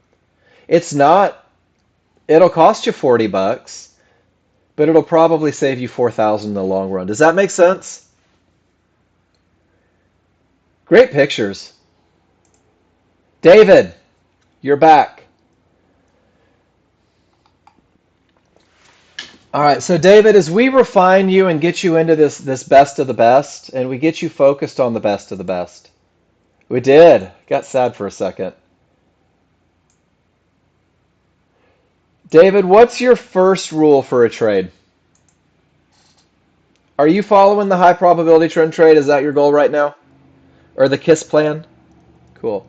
So, do you notice how broke through isn't one of your rules? Your rules start with odds favorable momentum. So, David, to get to where you want to be the fastest, I want you to draw an arrow to your triggers, and this is for everybody, not just David. Do you have odds favorable momentum, David? Or anybody in here, it's okay. Guys, this is how great traders are created, through this sort of self-policing. We have anything can happen triggers, right? So there's no momentum here. That's okay, David. Because what you did recognize, and great job incorporating the lessons from termination conditions, let's do this. Clear path. David, remember, this is your chart. You might want to play along. So we don't have momentum, but we do have a clear path, right? So we've got 2/3. And here's just a little confusion of the rules. David, remember, the tails form over here, right? And these tails typically are pullbacks to support inside of favorable large triggers. We don't trade tails on the smaller little fluctuation do nothing chart. We trade pullbacks to areas of support inside of favorable large triggers. So by the time we enter the trade, there is no tail over here. This is one of those you just kind of misunderstood the lesson. So we wait for the reversal bar. At the time of the reversal bar, we're buying that pullback to support inside of favorable large triggers. Does that make sense? Because a trade without momentum is probably going to push back a little further. So rule number 3, and this is why I think writing rules on charts is so important. Sydney, take care. Entry at support, and this is the key part. This is why we type, guys. Inside of favorable large triggers. So what you're doing is you're reminding yourself exactly what you're looking for. You're reminding yourself where the best of the best entry is. And instead of having risk all the way over here and having to sit through it going up and then scaring the hell out of you on the way down, we just catch it on the way down and you've reduced your risk, but you've also totally maximized your profit potential. Does that make sense, David? Awesome picture. Clear path, no momentum. Rule number 3. Great picture, dude. It's all coming together. Like, I can feel it all coming together for you. And now it's just keep taking those trades, keep posting those pictures, and we will get exactly where you want to be. Oh, Sydney, I missed you by a minute.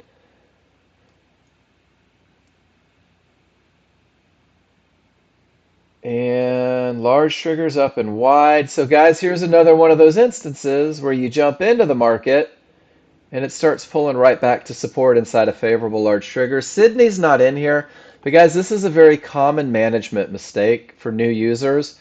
Do you notice how the stop for this trade is at an area of support inside of favorable large triggers? Give me a Y if you see that. This is why I use the phrase stops where the market shouldn't go. From this jump in entry at the very top, guys, the stop has to be all the way down here, 32 ticks away. That's where the market shouldn't go. Does anyone else see this as being the absolute perfect entry for a high probability trend trade? Or at least for a medium probability trend trade? Do you guys see that? That is right where I'm putting my entry, not at all where my exit goes. Guys, this is why rule number 3 is so effective. So David, check it out. His charts are reversed. Odds favorable momentum here, right? It's one of those 50-50s. The area has the potential to break. There's your reversal bar. There's your area of support right inside of favorable large triggers. David, this is rule number 3, entry 100%. Does that make sense? We trade the pullback to the area inside of favorable large triggers. This is where if this makes a tail, it's most likely to happen. So to have a stop right where your entry is rarely advantageous. Your stop is right where the market's likely to go, right at the point where it's likely to continue. So the entry should have been right here where his exit is, a tick or two above. Your entries come a tick or two above the highest point of support inside of favorable large triggers. The reversal bar prints. The mid band is the highest point of support. And David, this was the feedback I had on your amazing chart yesterday. Is you had it dead to rights on your read. Odds favorable, clear path. You waited for the pullback. But your order, David, was right here at the bottom of the window rather than being at the top of the window. Our entries come from the top of the window because of all that momentum. So do you see how his entry is literally right at the highest point of support inside of favorable large triggers when the large chart has odds favorable momentum and the potential to break? And that's such a common management problem for new users.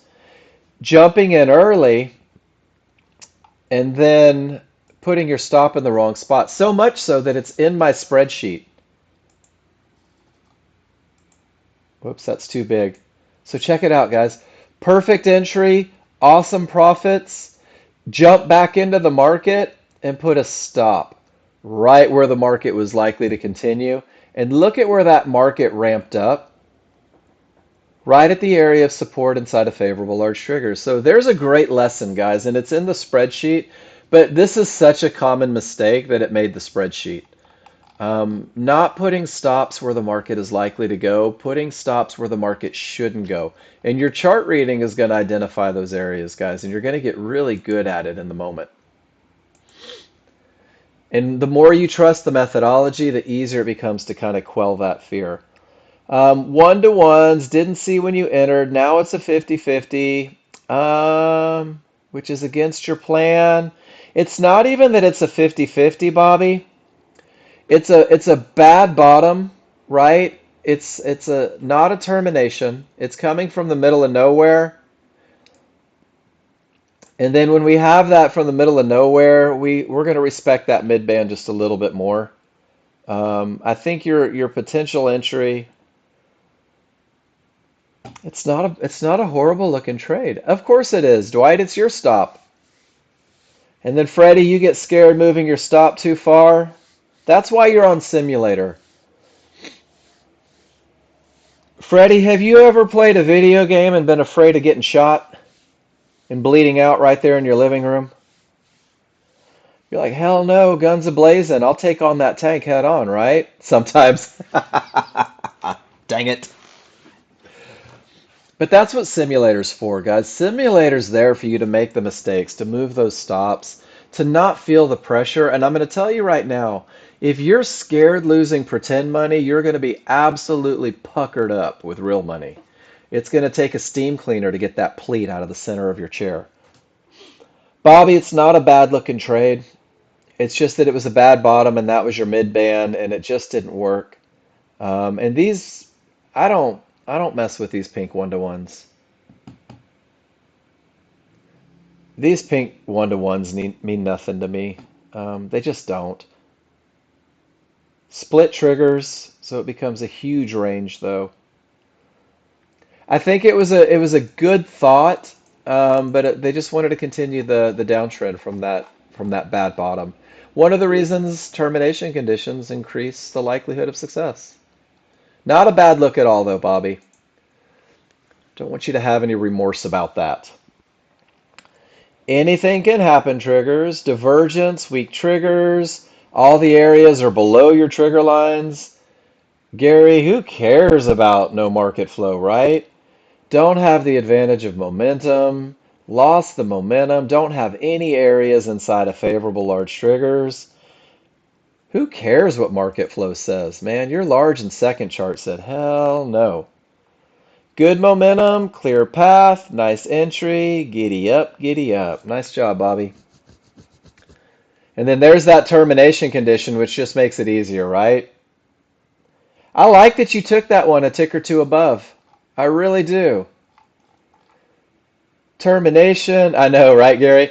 Termination, pivot stop out at Fibonacci support. Best looking momentum you could ever have. Bobby said, you know what? I'll get in a couple ticks above. I'll put my stop below. Great, great recognition, Bobby. Nice trade.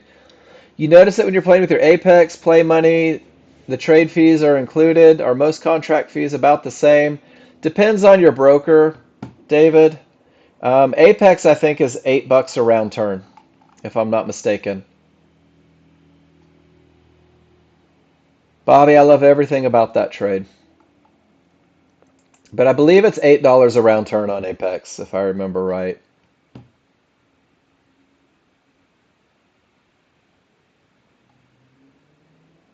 Yeah. And then, who was this? Gosh, I clicked on it. Is this Chef? Yeah, it is. Trusted the process. You let the smalls break through. You are into a termination condition, Chef. Do you see it? You made the choice to turn into a termination condition. But you had strong triggers in a small window, and you took it off at the trouble spot. And I don't know that that was another entry. Oh, it's just off. You enter down here, and you let it get to the next level. That's okay. But you see what you're trading into, right? You made the choice to trade into termination conditions, 100%. Not a 50-50 or a clear path. Price reached Fibonacci resistance. None of your trigger lines had broken. That's a brick wall. And it's also a brick wall where divergence printed, right? But because you took a great entry, you got paid on the trade. And then you were able to go break even because of the great entry. Everything was still going up, so you gave it a pivot, moved behind the pivot. Not a lot of momentum, Chef, but great job. Part of the process is having a clear path, though, right? So when you write trust the process, I would almost like to see you say, hey, didn't have odds, didn't have a clear path, right? Just wasn't a clear path. And David, you said you lost on this one. Oh my gosh. Yeah, you did. David, odds favorable or anything can happen? What do you think? Guys, we get to a point where I'm going to start having you police it. If you're not going to tell me, it's anything can happen. But you wrote momentum, right? Are you writing what you want to see or are you writing what you see? Not only is it no momentum, but they're turning against you, right? There's your momentum. That's your best look. I love that you wrote this, David, because what it really does is it gives us an opportunity for everybody in the room to grow. Why do we write the rules on the chart? Because we're associating the looks with the words. So let's go through it. So David, I'm going to annotate your chart with you. And this isn't just for you, man. This is for everybody. Let me change my arrow color so that we can distinguish. This was your pullback right here. And at the time of the pullback, once again, anything can happen, right? It may go up, it may go down. Hell, I don't know. Whatever. It's cool. I'm not worried about it. But David, I do like this. You're getting real good at clear path, right? Where I struggled as a new user, you're killing it. You do have a clear path, but you do have weak triggers. And then David, let's do this just for grins. Let me move my clear path box. Here's your reversal bar, David. Do you see it?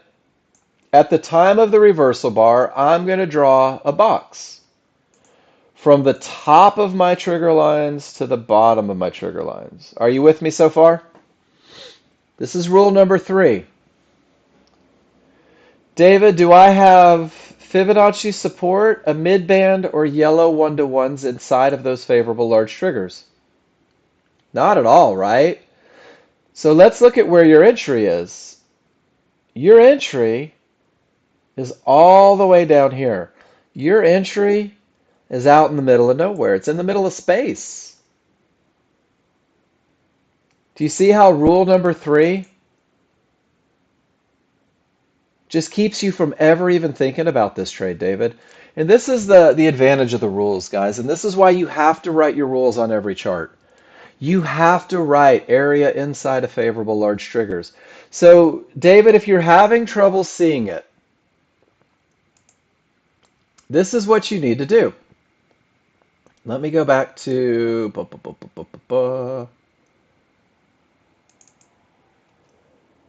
whoops, wrong one. David, this is what I want you to do, man. I want you to get in the habit. Here's the words, right? Areas inside of favorable large triggers. You have got to, without hesitation,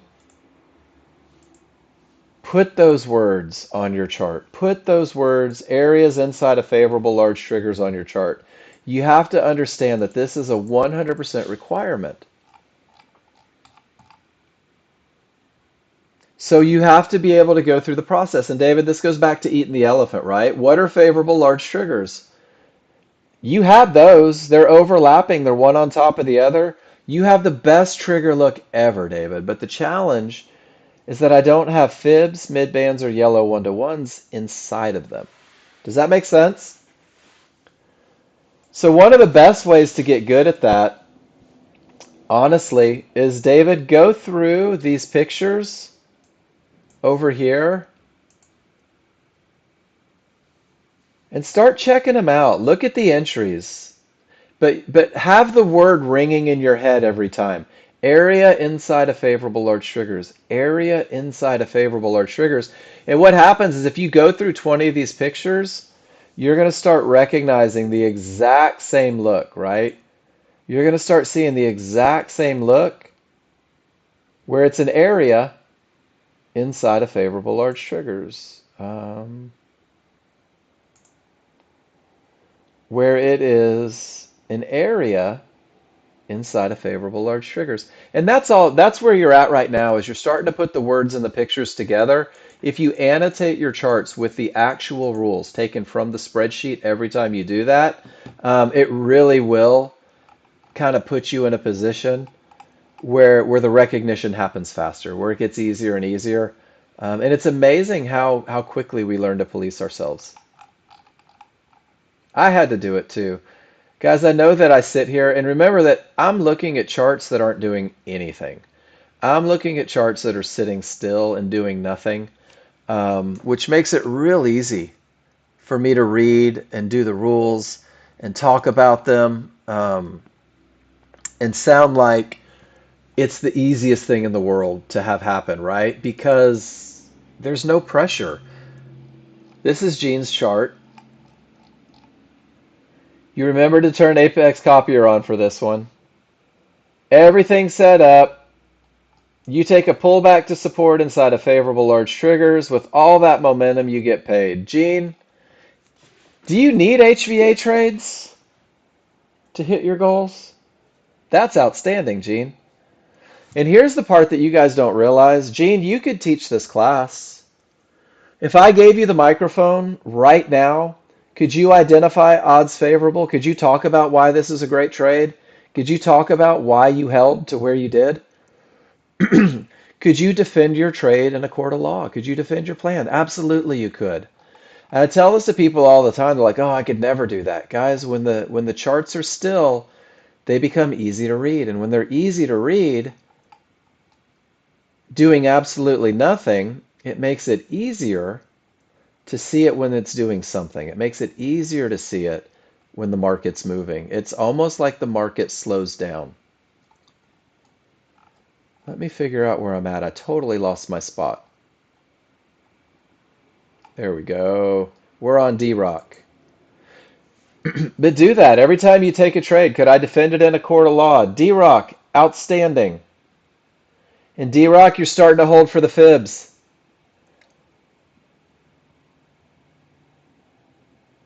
Great trade. And we saw about 5 of you take this trade.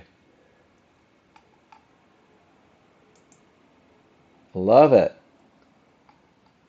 And then you had a sell order waiting, divergence printed, and you canceled it. Oh, Gene, maybe you don't get to teach my class. They are. I probably did, Gene. Did I miss one?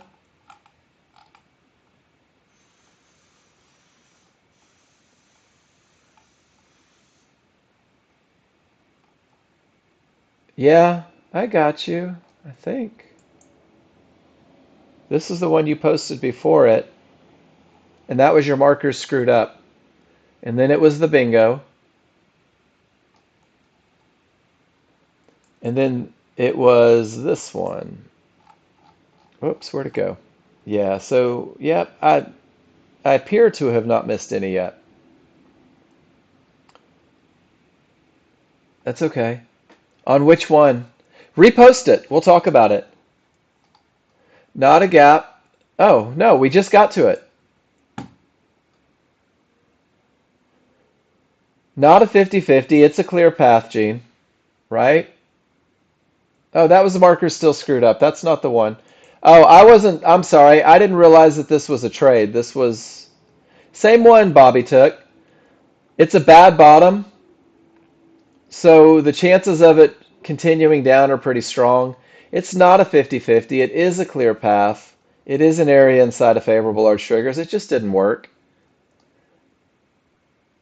They just wanted to keep the trend down. That's all it was. Your rules were met perfectly. Your entry is solid.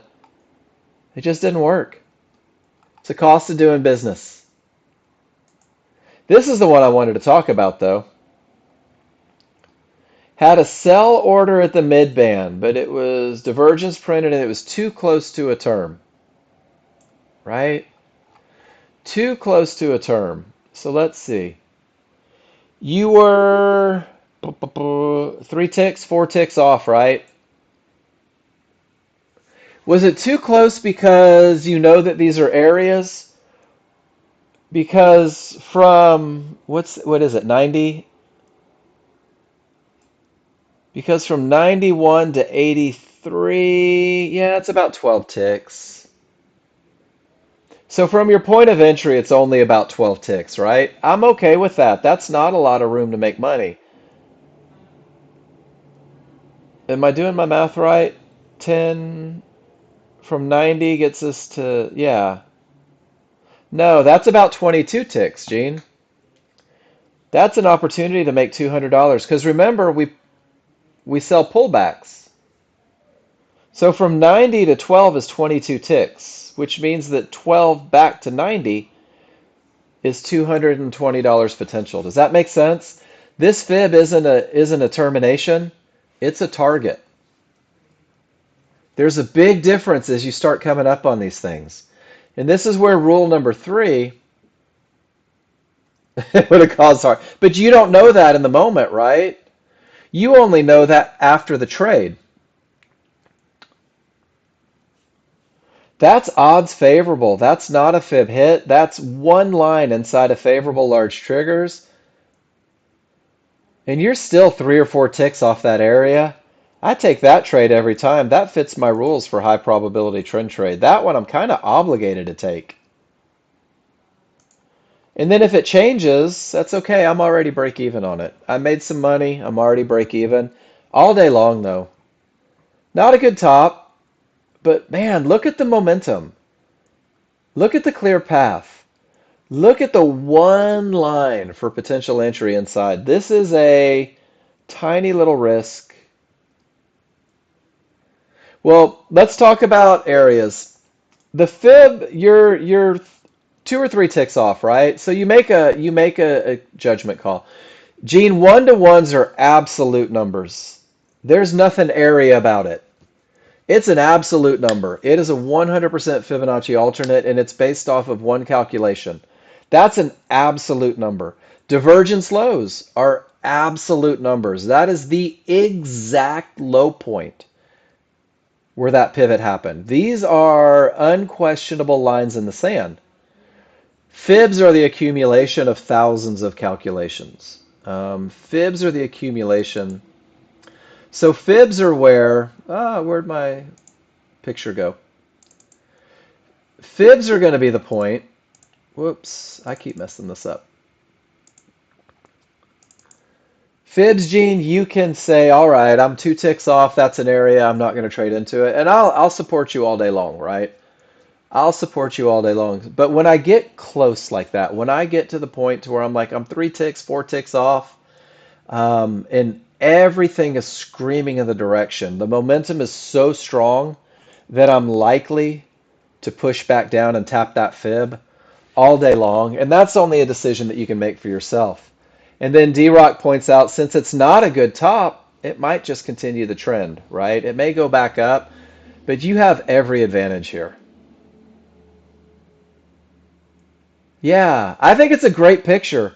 I 100% respect your decision not to take it because you got close, but it opens up the door for great discussions about one-to-ones are absolute numbers, divergence lows are absolute numbers, but you're absolutely right. This blue line came through thousands of calculations. There were blue lines above it and blue lines below it. I think it's a great read, but I really wanted to use it on the pullback idea that it's the pullback that gets us into the market. Great pictures. Guys, the more pictures you post, the better this class is. Have I ever said that? Because I firmly believe it. The more pictures you guys post, the better this class is because we're covering what you want to talk about.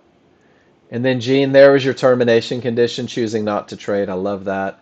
Luciano, it's nice to see your face in here, man. Everything says down, and you take the little stab back right to resistance inside a favorable large triggers, so why not get paid? Beautiful, Luciano. Great chart read. Awesome entry. You had 5 ticks of risk on that one. And then Paul taking the momentum style trade. When everything says up, the momentum at strongest, you let it clear the path, you get in, and you get out at the first sign of trouble. And then you were doing the happy me dance and you forgot to take the next entry. Great picture, Paul. Awesome trade, dude. Guys, Luciano started where you started. Did you guys know that? Pineski started where you guys started. Everybody was new one day. I love seeing you guys um, grow. It makes me happy. Really does. Let's see who's next. Gene. Mm, Gene, that's pretty close to the gap there. When that bar started coming up, those triggers were close enough to be in gap theory. Isn't it funny how we'll do that? I won't take the short close to the fib, but I'll trade against. But you traded from the best spot, right? It closed the gap to the large triggers right at your entry. You just didn't have any areas for it to bounce off of. Does that make sense, Gene? Your area was 7 ticks below, and your higher areas weren't in it. So while you had a beautiful look, while you did get the pullback to the triggers, there just wasn't anything for it to bounce off of. It still gave you a little bounce to manage it. That was nice of it. But you see how there were no areas inside of favorable large triggers? And Gene, I know that you made a decision based on the good top. I like it. That market just wanted to keep going up. Rule number 3 not met. Calculated decision based on what you were reading. And it just didn't work out. Happens sometimes. All right, Freddie, let's see what you did, my friend. Freddie, we're just talking about this and you looked up. Odds favorable. And then, Freddie, that's not a pullback, though, right? That's a little fluctuation on a tiny little chart. Let's talk about that lesson for 3 because your chart read is freaking amazing over here. Do you understand the lesson? The reversal bar starts the beginning of the pullback. That was a little fluctuation. But you took it with all that momentum and a clear path. That got you in. And then you rode that mofo all the way up.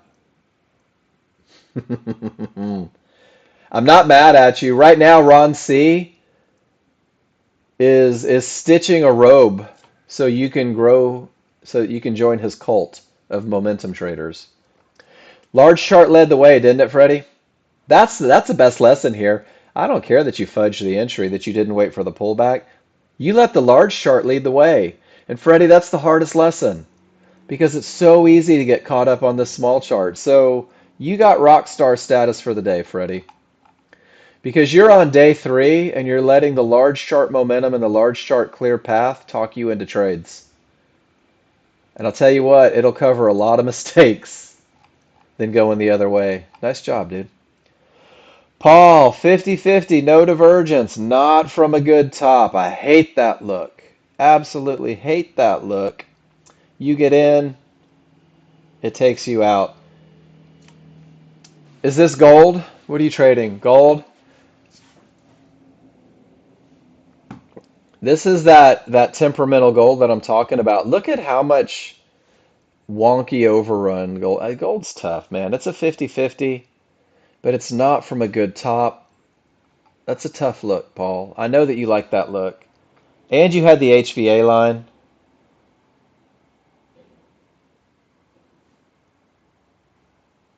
I know why you did it, but not from a good top. I think it creates some challenges. It always seems to. For me, not a good top outweighs no divergence every time. Debbie, just got to tell you, Debbie, I'm getting so bored with your charts. Every time, odds favorable momentum. Every time, nothing in the way. Every time, pull back to an area inside of favorable large triggers. We are slow dancing to the same damn song every day, Debbie. Beautiful trading, outstanding trading, amazing consistency. This is the stuff that gives me goosebumps. You don't have to take all the trades, right? Take the best trades. Debbie's setting up the grandkid college fund right now. Beautiful trading, Debbie. Nice work. That was gold, Paul. Wait till the next one. Uh-oh. Debbie, don't you make me mad at you. Don't you make me stop loving you. Let's see what it was. Oh, no, Debbie double dipping. Oh my gosh, that's amazing. Not only did Debbie enter with odds favorable momentum and a pullback, it was so damn pretty. She said, let's add contracts. And it was still so pretty. She said, let's add more. Oh my gosh. Let me steal that. Let me go to my. I don't even know where to put this. Hold on. I don't. I'm going to put you in the trade section, but I'm going to set you aside here. And caps lock is on. I'm going to call this trading goals.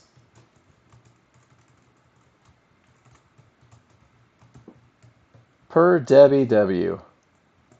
Yeah, I should make a new category. Have you not really? I think I just quit doing them for a while. Guys, this is what happens when you become a chart reader. And if you don't catch just how amazing this is, I want you to see something. And Debbie, if you had exited, when the advantages are there, and if she took exits here for some reason, guys, you can literally double dip all the way down, which is kind of cool. When you start doing that with multiple contracts. Debbie, fantastic. Wonderful, wonderful, wonderful. What a great trade. Way to keep your head in the game too, because you can't do this if you're fearful. You can't do that if you are worried sick about little fluctuations in price. Guys, when you find yourself start getting excited about fluctuations in price so you can enter more contracts, you know you're on your way.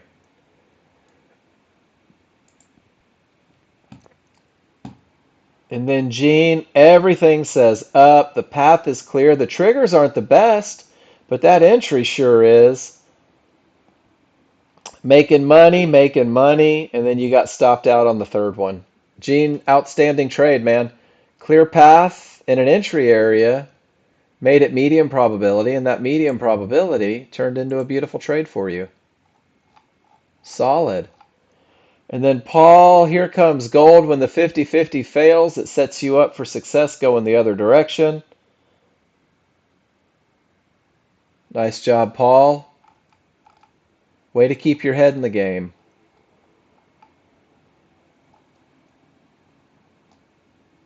And then Gene. At break, you missed this finish of business. And this is solid, Gene. That's that continuation recognition. When you think it's likely to go up, your indicator suggests that it's likely to go up, but you let the small triggers turn and look for that little snapback entry. Great heads up, man. And then Gary, weakening triggers, but it is a good termination. Didn't have a rule for this at the bottom.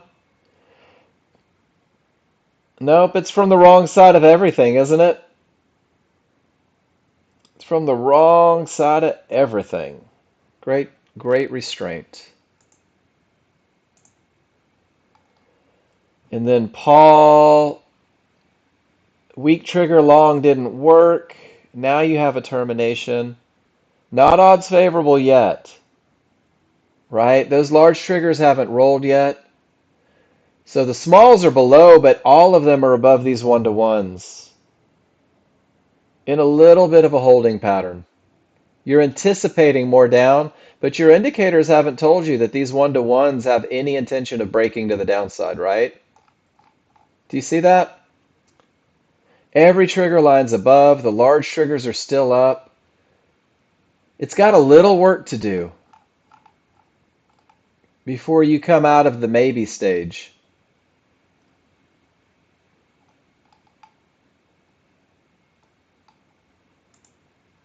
Maybe this is the follow-up picture. It did make it down, comes back up, retests.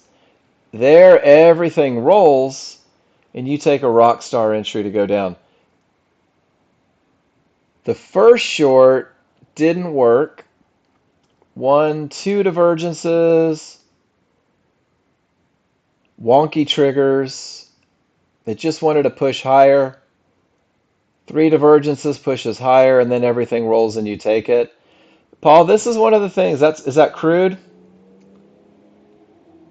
That's just them trying to figure stuff out, right? Trying to figure out.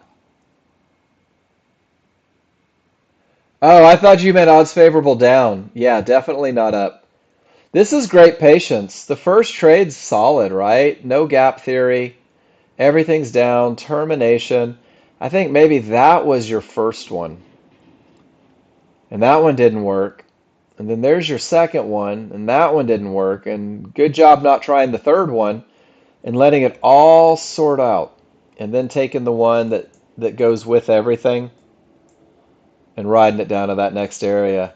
Way to not get married to it, Paul. Way to say, shit, it's not working. Shoot, dang, it's not working. I'm going to let it sort itself out. Nice job. Gary, weak triggers and a clear path. God, it's so small. Why so many charts? Loss of momentum, no market flow. Gary, if you wanted to, call me crazy. If you wanted to, Gary, you could show me less charts because they're repeating themselves, right? Like this chart is this chart, right? It would be okay to not show me this one and to make these pictures a little bigger for my poor sad old eyes. Totally up to you. And if you're not using market flow, just it's up to you. I'll still make them bigger. Just that repetition on there. Gene, gap theory. Gap theory, gap theory. Do you see it, Gene? That's okay, Gary. I'll work around it. That's just me being a wuss. So you let it close the gap. And then the small triggers are down. You just got caught in the wonky side, Gene. Remember yesterday when we talked about where you're at in relationship to the large triggers? You got in with the smalls down with the large turning. You're kind of in no man's land right now. I love that you let the gap close though. That's solid. Like that's solid trading. But you exited inside of favorable large triggers just above those one to ones. If you're going to get in all the way up here, that's one of the challenges is there's more risk associated with it. And if you're not willing to put the risk on, it may not be your trade.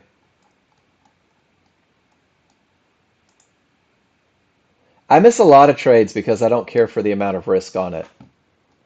Like if it's not perfect, everything's screaming. Yeah, Nasdaq's a different beast. Less is more on Nasdaq, Gene. Less is more. The second you start trying to be first, the second you start trying to catch tops and bottoms, Nasdaq's going to eat your lunch. Trust me on this one. It's eating mine. Keeping it simple on Nasdaq tends to yield better results. Paul, everything says down. The momentum is good. The path is clear. Two divergences. Push it up to your pivot stop out. We nicknamed that one the Pineski. You know this. And then it comes down. But you knew where the stop had to go, right? You knew where that stop needed to go. It has to go above that divergence high. And you get paid. Nice job, man. Nice job, Paul. Great trading. Guys, we made it through the pictures. So what are we looking at? We're looking at termination creates a full reversal. Smalls have not broken through a one-to-one. Large triggers are way down here. No areas inside of favorable large triggers. No reason to trade hope, guys. There's no rules meant for a high probability trend trade. Smalls are above the large are above the areas, but price is below everything. No areas inside of favorable large triggers. That was a 50-50 with divergence. Darn it. No rules met. Ah, there's that darn patience piece, right? There's a termination that created a full reversal. There's a full reversal that gave me odds favorable momentum. And I do have an area inside of favorable large triggers. Guys, this is the only one that creates a potential medium probability scenario. It bounced right off a midband inside of favorable large triggers from the highest point. That's odd. Hmm. Paul, just because it's further away doesn't always mean it's the best, right?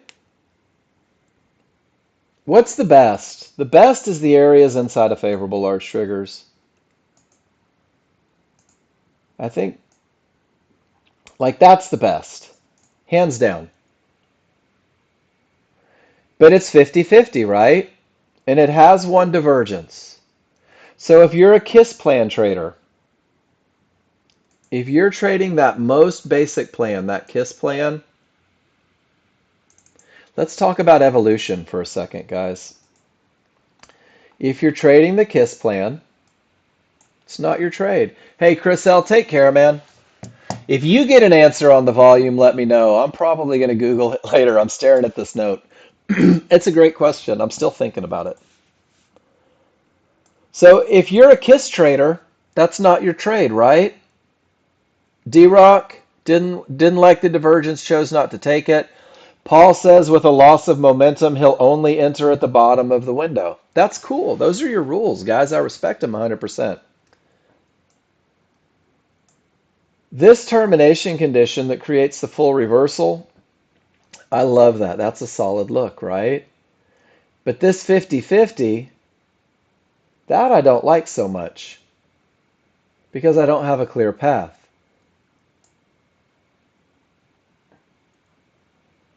I'm also in a market that's been screaming down since well below the open, right? So I'm 50-50. I am off of one-to-ones and I'm losing momentum. And like Paul said, I'm trying to talk through exactly what it is. D-Rock says I don't take it with no divergence. That's just me. Or with divergence. My rules say don't, I won't. That's it. It's simple. Rules met, rules not met. Paul says, I've been reading charts a little bit longer, and I know that one divergence from a good bottom may not kill the trade, but this loss of momentum means the only trade that I'll take is the one from the bottom of the window because less momentum means it could push back a little further, which means that Paul has less risk on a 50-50 trade. Does that make sense? The best area are the areas inside of favorable large triggers, right? Loss of momentum means that it may push a little further. 50-50 means that the area is not broken. So you're weighing it out. You're weighing out your advantages versus your disadvantages. And you're saying, you know what? I'm willing to take this path not clear from the lowest point. And now his risk is virtually nothing compared to the top end. Does that make sense, everybody? Paul's done a lot of study on this.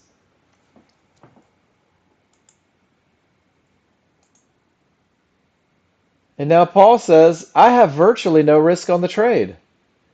So if it doesn't break, it's not a big heartbreaker for me, right?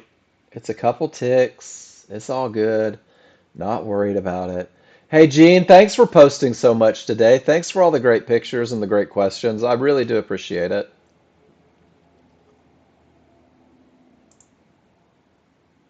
Paul's already had a reversal bar. He knows where the market shouldn't go. Paul has a very solid plan. I can tell you guys that there were months where Paul was one of the few posters in the class where he would go back. Yeah. We all have a solid plan, Paul. We just don't always follow it. That's the problem. Your message was very well received yesterday. It was good timing for me. Every trader in this room is going to have bouts of stupid. Every trader in this room is going to break their plan. Every trader in this room is going to take 2 great weeks of trading and undo it in a matter of days. Everybody's going to do it. It's a part of the journey, guys. Trading isn't something that just happens overnight. Repetition creates trust. It takes a while. You're going to blow out Apex accounts. Thank God it's Apex accounts, right? You don't have to blow out um, your real money. So there's a 50-50 that didn't really work. Had the potential to work. D-Rock says, man, I love my simple rules. Paul says, man, I love my simple rules because this one might have gone or it might have pushed lower. And now we're in that waiting pattern, right? Let's see what happens. It might still go up, but there's no reason to put tons of risk on it. There's crude oil. There's that same look. Barely through, right? Divergence prints. Ugh. Right past the mid-band. There's the NASDAQ. God help you if you're a NASDAQ trader. This thing's scary. If you're not comfortable with your rules and you're trying to trade the NASDAQ, you might as well cut your toes off and jump in the ocean, wait for the sharks. They're coming for you. NASDAQ requires not only a solid plan, but also the ability to recognize it in a matter of seconds. Anyone else notice, though? Weaker triggers, 50-50. There's one divergence. There's two divergence, three divergence, four divergence, five divergence. Holy, push it down, Batman. All the patterns are there, guys. We've got about 30 minutes, 20 minutes. What do you guys want to talk about? Nexgen Mark, what's on your mind? How can I help you? Freddie, is there a concept you'd like to discuss? Charles O had to split. Who else is new in here? I've got new people, but I don't feel like I'm seeing their names. Um, See to Air, nice to see you back. Dano, you've been here all day. Gary E. Gary E likes to show me one trade a week, but it's always an amazing trade.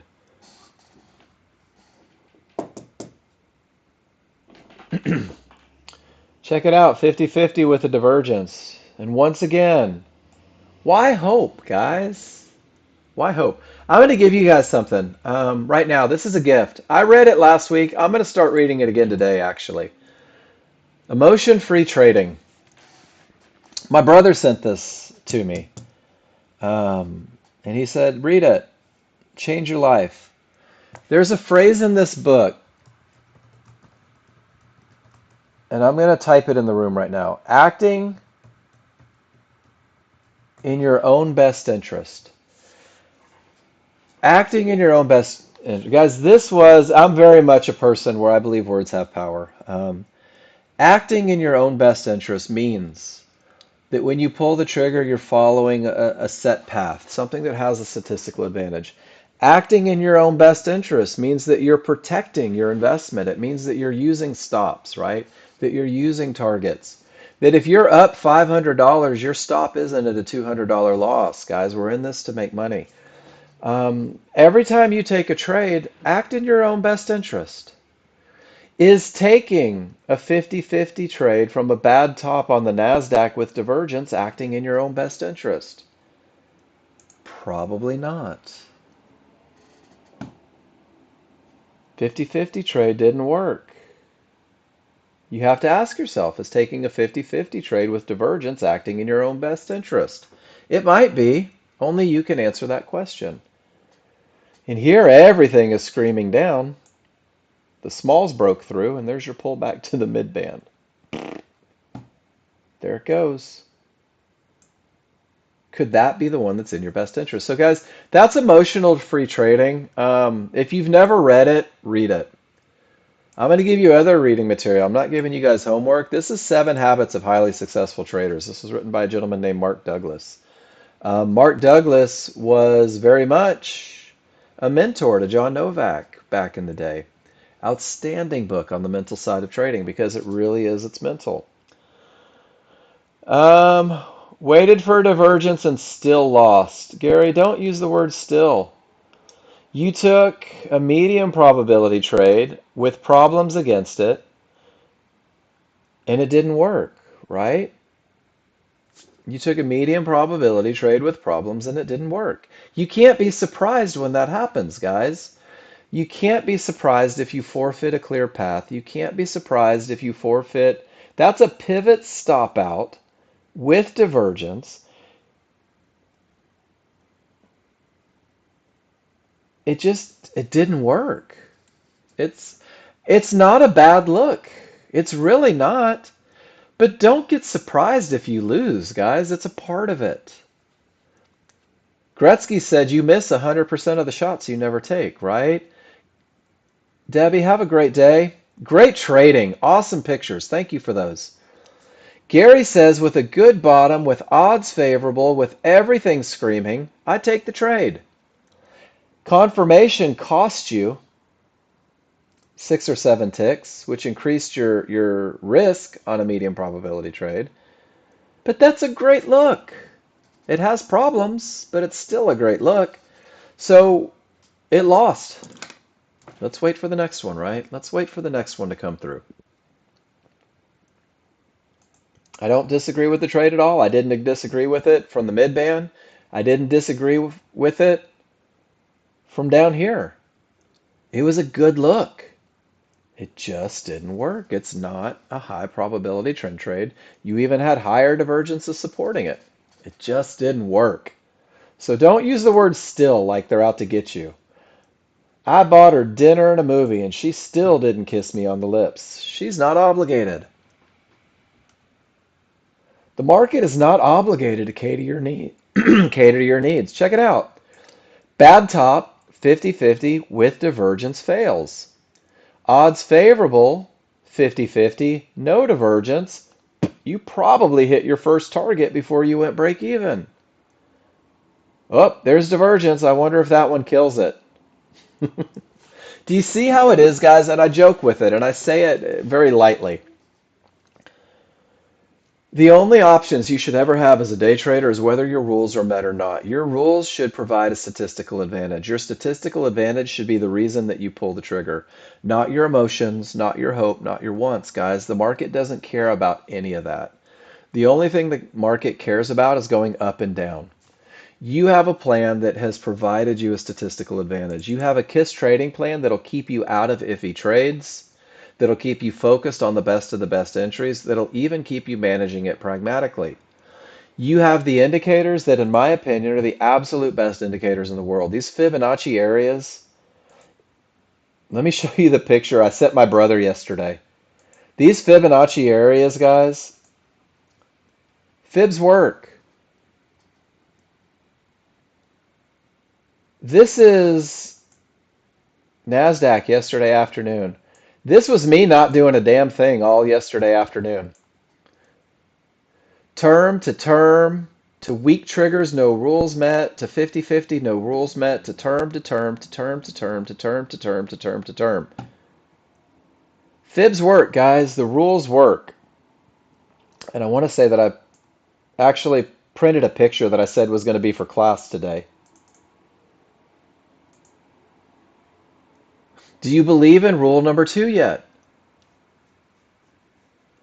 We all want to be in trades, guys, and that 50-50 trade is the siren song. That 50-50 trade is you hoping and praying that an area breaks. There's ways to take it. What do you want to talk about, guys? D-Rock, take care. I feel like we're losing steam. That's okay. Freddie, day 3 better than day 2, I hope. Dave's trading, hope you're doing well. Anthony K, hope everything's working out the way it should.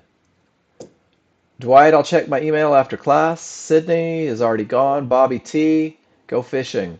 Gary, keep annotating. Ron C, time for a chili dog. Mark SP, hope life's good. Shogun, Bulls and Bears, baby, Bulls and Bears. Big Al, how's it going? How's your journey, Big Al? You used to talk to me and now you don't. I love it, Freddie. It just gets better. Eisenhans, nice to see you back. Let's post some pictures. Gary, I think you are an absolute fool if you don't use stops and targets. That is a personal opinion and does not reflect the opinion of Nexgen, but I think you are ass backwards crazy in the head and hate money if you don't use stops and targets. That is the opinion solely of Mark Novak, has nothing to do with Nexgen or the software, but I think that is freaking ridiculous. So much that I would drop an F-bomb if I wasn't afraid of my brother reprimanding me. How is that for an answer? I'm kind of passionate about it. And the best part is, Gary, we know where the market's likely to continue from, and we know exactly where it shouldn't go. We have the best plan for stop placements ever. Ever, in my opinion. Tony the Tiger, how's your NASDAQery going? Getting better all the time? It does. And Gary, the second half of that is you're going to move them all the time when you're new because emotions are going to take over. Still simming? Right on. Let me know if I can help, dude. Feel free to post all the pictures you want in here. Just because you own software, guys, just because you're 3 months, 4 months, 3 years out, this class is still for education. I want you to take advantage of this resource as long as you feel like you need it. And if you're at the point where you can police yourself, that's okay. You don't have to post. I love having you guys in here. There's something to learn every day. Joel, how we doing? Are you being your biggest advocate? Are you celebrating victories? John in Alaska, does the sun ever go down? I'm just going to keep calling names and seeing what's up. When you adjust targets, you usually make money as long as you have a reason to do it. On the road, Joel, safe travels. I will be Saturday, heading back to Texas on Saturday, guys. Yay, Central Time Zone. No more waking up at 4:30 in the morning. There's a termination condition. Yes, I love flounder. That's one of my favorite fish. Tony, odds favorable, momentum. You wait for the area to clear, you jump in, you jump out. Beautiful. Beautiful, beautiful, beautiful, Tony. Everything your plan says that it has to be. Nice. Good job, dude. Ron, time to go flounder fishing. That means that Ron had odds favorable and a clear path and took it. You can go gigging and get. Can you really? So I'm going to have to drive down to see Bobby T and go fishing in the Gulf. And then I'm going to have to take a trip over to the East Coast and go get some flounder. I love flounder. All right, who wants to hunt a moose in Canada, I suppose? I need somebody up there. And then, Gary, let's do that right now. Let's talk about Bobby. You were my Gulf Coast fishing. Man, I don't know. So the Gulf's got delicious fish. It really does. When I was in Oregon, when you pull fish off the coast of Oregon, they are as sad and dark as the people that live in Oregon. It's kind of sad. All right, Gary E., this is my favorite picture for where the market should and shouldn't go. Let me pop it in the room for you real quick. Great question. There you go. I like that.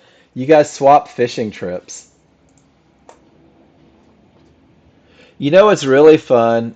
I'm not sure. Yeah, that's pretty much what's in the Gulf, Ron. I did a 36-hour tuna trip once. That was a blast. Um, with John's brother-in-law at the time. All right, Gary, are you with me? Let's talk about where the market should go, where it shouldn't go, right? So, yeah, Bobby, I'm not coming anymore. Sharks are scary. They're not really. So, Bobby, from the time of the reversal bar, right? From the time of the reversal bar, are you comfortable identifying the window of opportunity where the trades come from, the area inside of favorable large triggers? So for this one, the midband's really the only spot, right? That's your only go spot. Reversal bar prints from the bottom of the triggers to the top of the triggers, looking for the lines that fall within. And that's where this trade originates, is right there at that midband inside of favorable large triggers. Hunting blacktail and Kodiak. God, that's awesome, guys.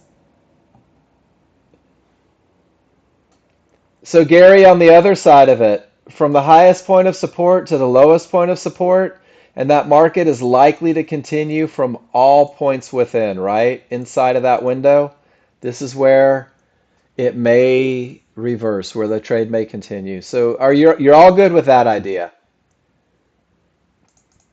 So I want you to use the same idea.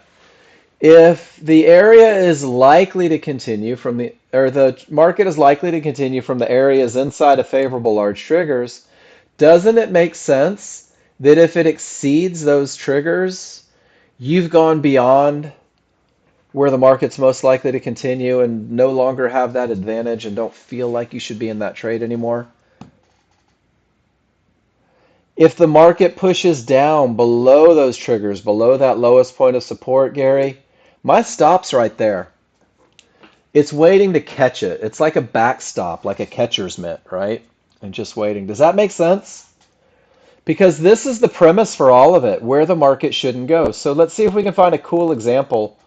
Um, Let me just open up a small chart on the NASDAQ. And let's say hypothetically, Gary, our first stop goes behind, and I'm not saying that this was a trade, but our first stop goes behind the pivot, right? Oh, yeah, no worries. Well, then let's get rid of this and go back to the pictures. I consider the highest point of support the line inside of favorable large triggers that is closest to the pivot that's getting back to me. My lowest point of support is the lowest line, the line furthest away from the pivot that's coming back to me that is still inside of favorable large triggers. That's the language that I want you guys to embrace, inside of favorable large triggers. So see this blue Fibonacci support outside of the triggers, Gary? Rear view mirror, baby. That's it. Gone. Who cares? Want nothing to do with it because it's not inside of those favorable large triggers. These one-to-ones, these fibs, they're well beyond those favorable large triggers. I'm not worried about them. They're outside of the large triggers. They're not part of my window of opportunity. So my stops go outside of that window. And then on that same token, let's say hypothetically that there was a short trade to be had. And here's my pivot, right? So when a pivot forms, Gary, The area where the market shouldn't go is really beyond that pivot. That's why we move our stop about 2 or 3 ticks above it. And then if everything says down on your large chart and the market makes another pivot down, comes up, comes down, this is how Debbie held. That stop goes above that pivot because it shouldn't go above that pivot. Another pivot forms, I can reduce risk. Another pivot forms, I can reduce risk. Another pivot forms, I can reduce risk all the way until I reach my target. That's how you hold for bigger moves. But you have to be aware. You have to let that market pull back and do it and see where it's at. So you're either letting the pivot form, and until that pivot forms, Gary, that stop really has to be outside of those large triggers to be where the market shouldn't go. That's kind of an example of how you can use that idea to hold for bigger moves, right? So if you were already in a long position, that stop would have to go beyond that area of support inside of favorable large triggers because that's where it shouldn't go. Pretty cool, right? And it takes a while, and that takes a lot of trust, and it takes reading it in the moment. Hey, Ron, have a great day. I always enjoy having you here. I really do. I love teaching this class, guys. I hope you can tell. Um, I really hope that you can tell. NASDAQ's not giving us anything at all, right? S&P's not giving us anything at all. Crude oil's not giving me anything at all. It's just nothing for me to do except sit on my hands and do nothing. So there is, let's see if I can read this right. Should at least get to the mid band.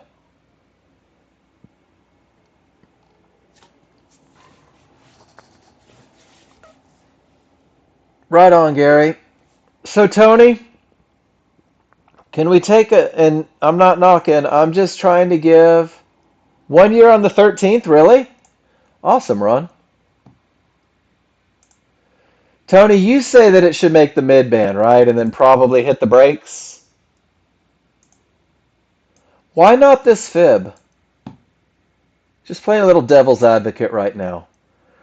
Why would you believe that it would go to a moving average rather than a fib? I know you have a reason, right?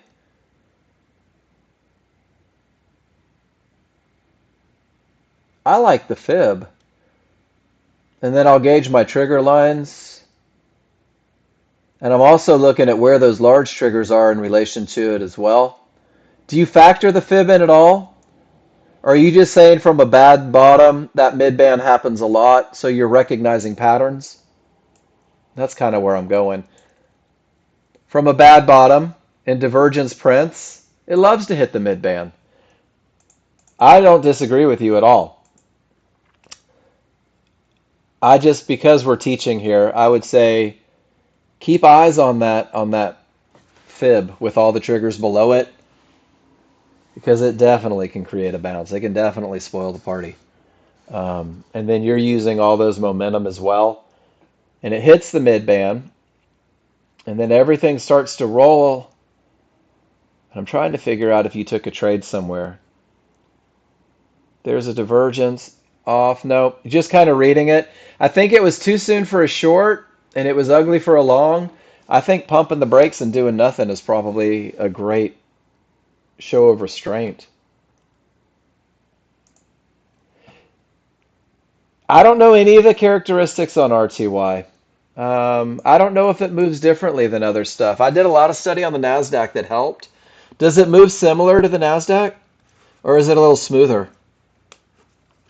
I think NASDAQ and crude oil are two of the hardest markets to trade because they tend to overrun a little more, right? They're not quite as precise. And I think there's a lot of money to be made, and I think there's a lot of money not to be made. I think one of the biggest challenges with NASDAQ is because it moves faster, you firmly believe that there has to be more opportunities. And it's easier to find yourself over trading in the NASDAQ. So that's what I think. Hey, look, 50-50 with divergence. Great. Googly moogly saved your bacon again. How many times do you have to see that before you stop taking it? Just curious. There's not a real number, guys. But that's it for me today. Awesome, awesome, awesome class. Great questions, great observations. I'm not going to lie, you guys are freaking phenomenal. The way you make us think about things, the way we have to look at stuff differently, to say the same thing 100 different ways makes it easier for everybody to pick up on it. And I love that we can talk about fishing for a second in here too, right? It doesn't always have to be business, guys. Get up and stretch your legs every now and then. I'm going to go look for high probability trend trades. I'm going to go try and follow the exact same rules that we talked about today. I'm going to go try and adhere to that KISS plan. And if I do, I like my chances. If you take trades this afternoon, please post pictures. Bring them to class tomorrow. If you do replay tonight and take pictures, bring them to class tomorrow. If you watch a video and you have a question about it, take a picture of it. Bring it to the to the class. And I will be here tomorrow at 9 a.m. We'll do it one more time.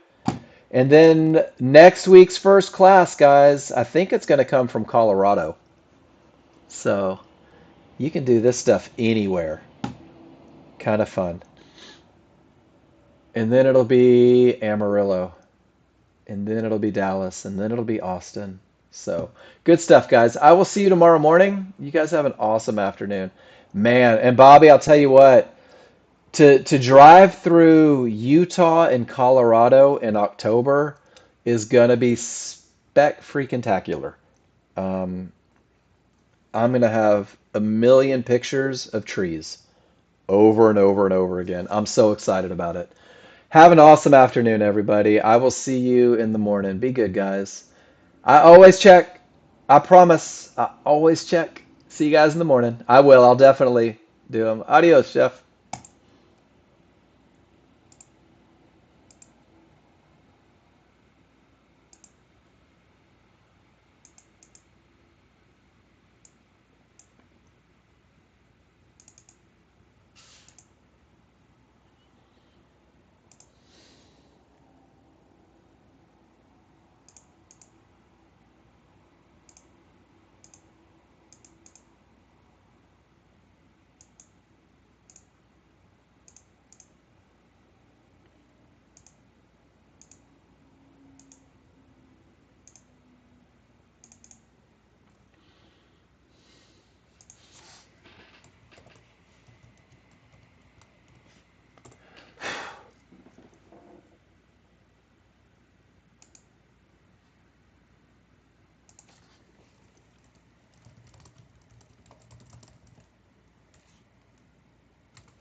this one.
all sorts of shit.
Shorts.